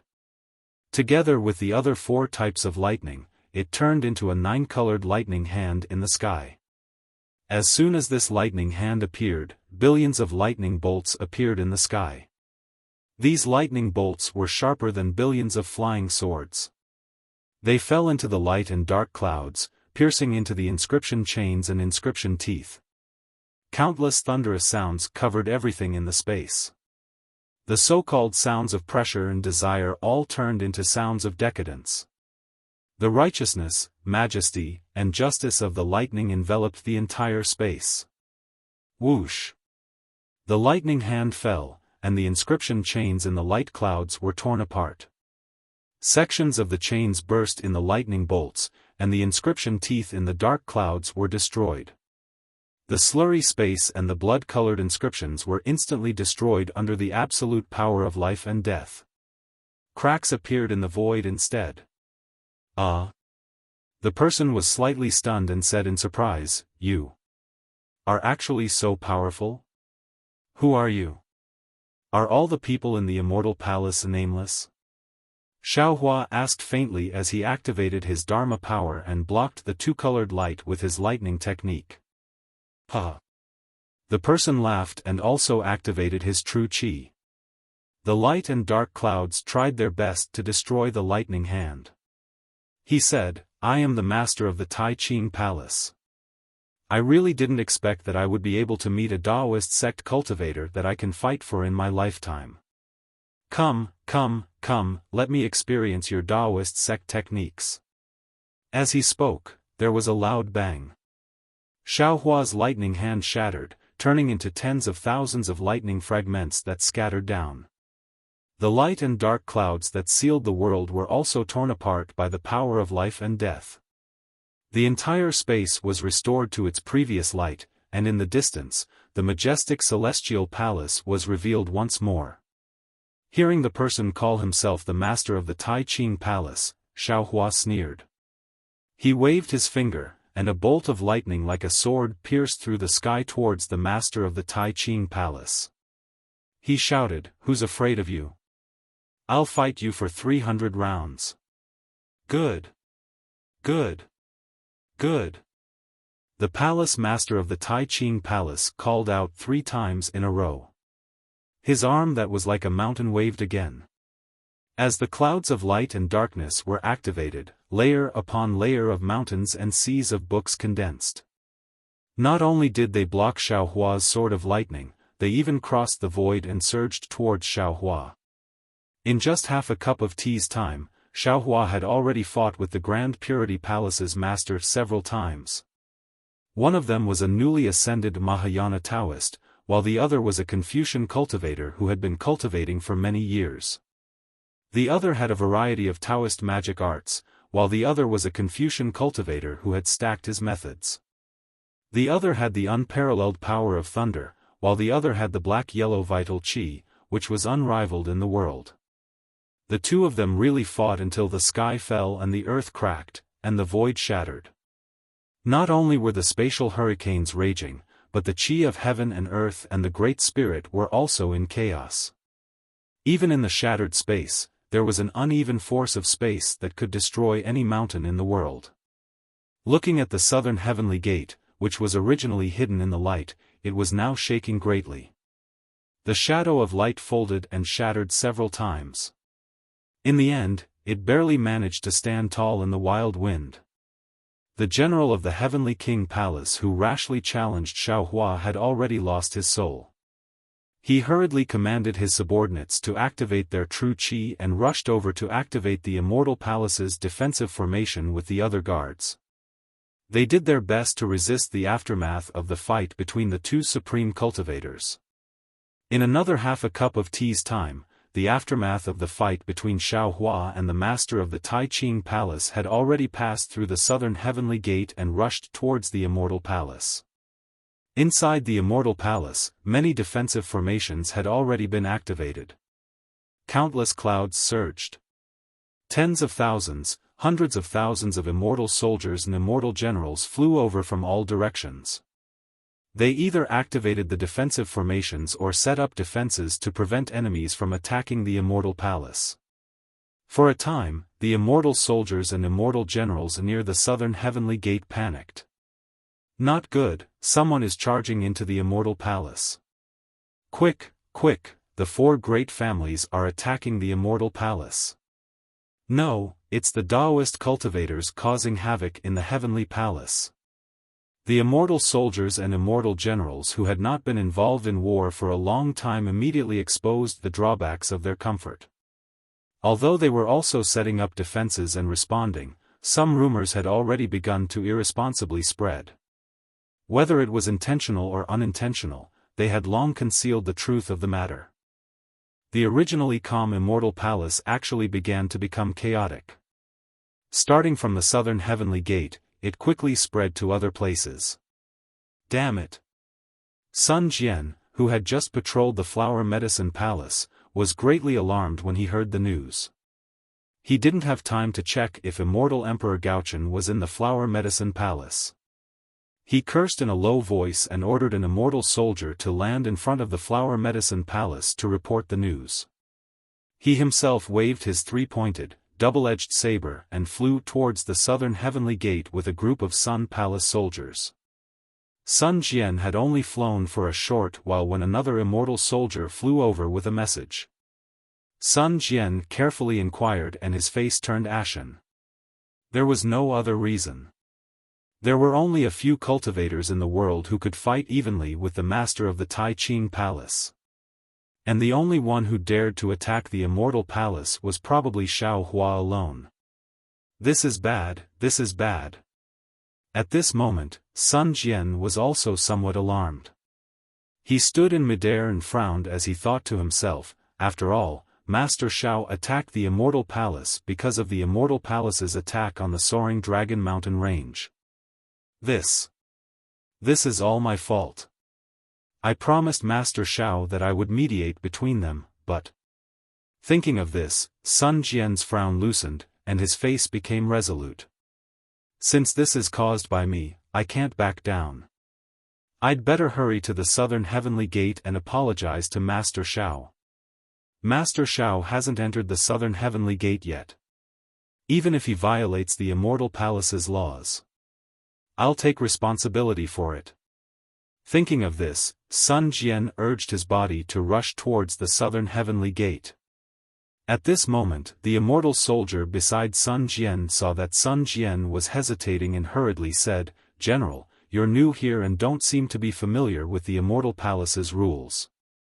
Although the Sun Palace is in charge of the Immortal Palace's safety, our responsibility lies within the Immortal Palace. As long as the Taoist sect's Mahayana hasn't attacked the southern heavenly gate, it's not our responsibility. If you force yourself to go now, you'll be inviting trouble. Not only will you bring disaster to the Sun Palace, but you'll also arouse the dissatisfaction of the Heavenly King Palace." "Shut up," Sun Jian said angrily. At this point, the Sun Palace and the Heavenly King Palace are already interdependent. Do you think Master Xiao just wants to see if the southern heavenly gate is sturdy? When Master Xiao kills his way into the southern heavenly gate, it'll be too late for us to stop him. But the immortal soldier argued, "General, the Taoist sect's Mahayana is fighting with the master of the Tai Ching Palace. Even if you want to, you're powerless. In my opinion, you might as well inform the Immortal Emperor, or the Master of the Jade Pure Palace and the Master of the Supreme Pure Palace." Hearing the immortal soldier's words, Sun Jian hesitated for a moment. He didn't want to use reporting as an excuse to shirk responsibility, but he was thinking about Xiao Hua's safety. After all, Xiao Hua was fighting with the Master of the Supreme Pure Palace. Even if he didn't report to the Immortal Emperor, the Masters of the Jade Pure Palace and the Supreme Pure Palace, they would definitely be attracted by the fight between the two. These three were all literary stars of the Immortal Palace. If the four of them attacked, Xiao Hua would definitely be defeated. Sun Jian paused for a moment, then turned his head and said, "Go, quickly inform the Master of the Literature Palace." "Yes, General." The immortal soldier next to him was startled, then replied in a low voice, "General, aren't we going to inform the other masters of the two pure palaces?" Sun Jian glanced at the flickering light in the distance and replied, "The Master of the Supreme Pure Palace is not in the Immortal Palace. We don't need to inform the Master of the Jade Pure Palace. Just inform the Master of the Literature Palace and let him assist the Master of the two Pure Palaces." With that, Sun Jian urged his body to move, not daring to delay any longer. He wanted to stop Xiao Hua from breaking through the southern heavenly gate before Immortal Emperor Gaochen and the others arrived. Although Sun Jian's mind was like lightning, his body was still too slow.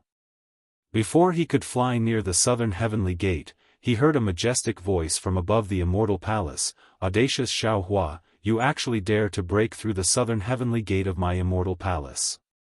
What crime do you dare to commit?" Wasn't this the familiar voice of the Master of the Jade Pure Palace?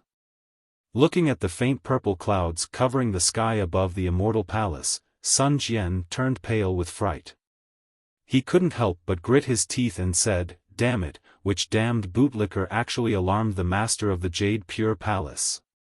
At this moment, Sun Jian somewhat understood that there was definitely someone stirring up trouble in the middle. Even if Xiao Hua wanted to break through the southern heavenly gate, the immortal generals or heavenly kings of the Heavenly King Palace who were guarding the gate would definitely inform Immortal Emperor Gaochen first. And he was responsible for the defense of the Immortal Palace, so he would definitely know about this before the Immortal Emperor did. And at this moment, the Immortal Emperor was clearly in the Medicine Flower Palace, waiting for him to wake up and disturb him. How could the Master of the Supreme Pure Palace be one step ahead of Xiao Hua? And the master of the Jade Pure Palace almost never asked about the matters of the Immortal Palace. If someone didn't specifically inform him today, how could he come out of the Jade Pure Palace? Thinking about how he had been tracking down Sun Hao's master ever since he returned to the Immortal Palace, all the clues were vague and he couldn't find the source at all. Sun Jian couldn't help but sigh. Previously, when Wen Chu entered the Literature Star Palace, Sun Jian earnestly asked the Immortal Emperor and Wen Chu to temporarily keep this a secret. Once Wen Chu entered the Literature Star Palace, she would shut the door and refuse all visitors to buy time for him to track down the real culprit. And now that Xiaohua had caused a ruckus in the Immortal Palace, Sun Jian himself was clear that he probably wouldn't have the chance to find the real culprit who killed the Black Ruins mountain garrison and take revenge for them. You're tuning into the Xiaofan's Wuxia Tales YouTube channel. Don't forget to subscribe and join us on this journey to catch the most captivating stories.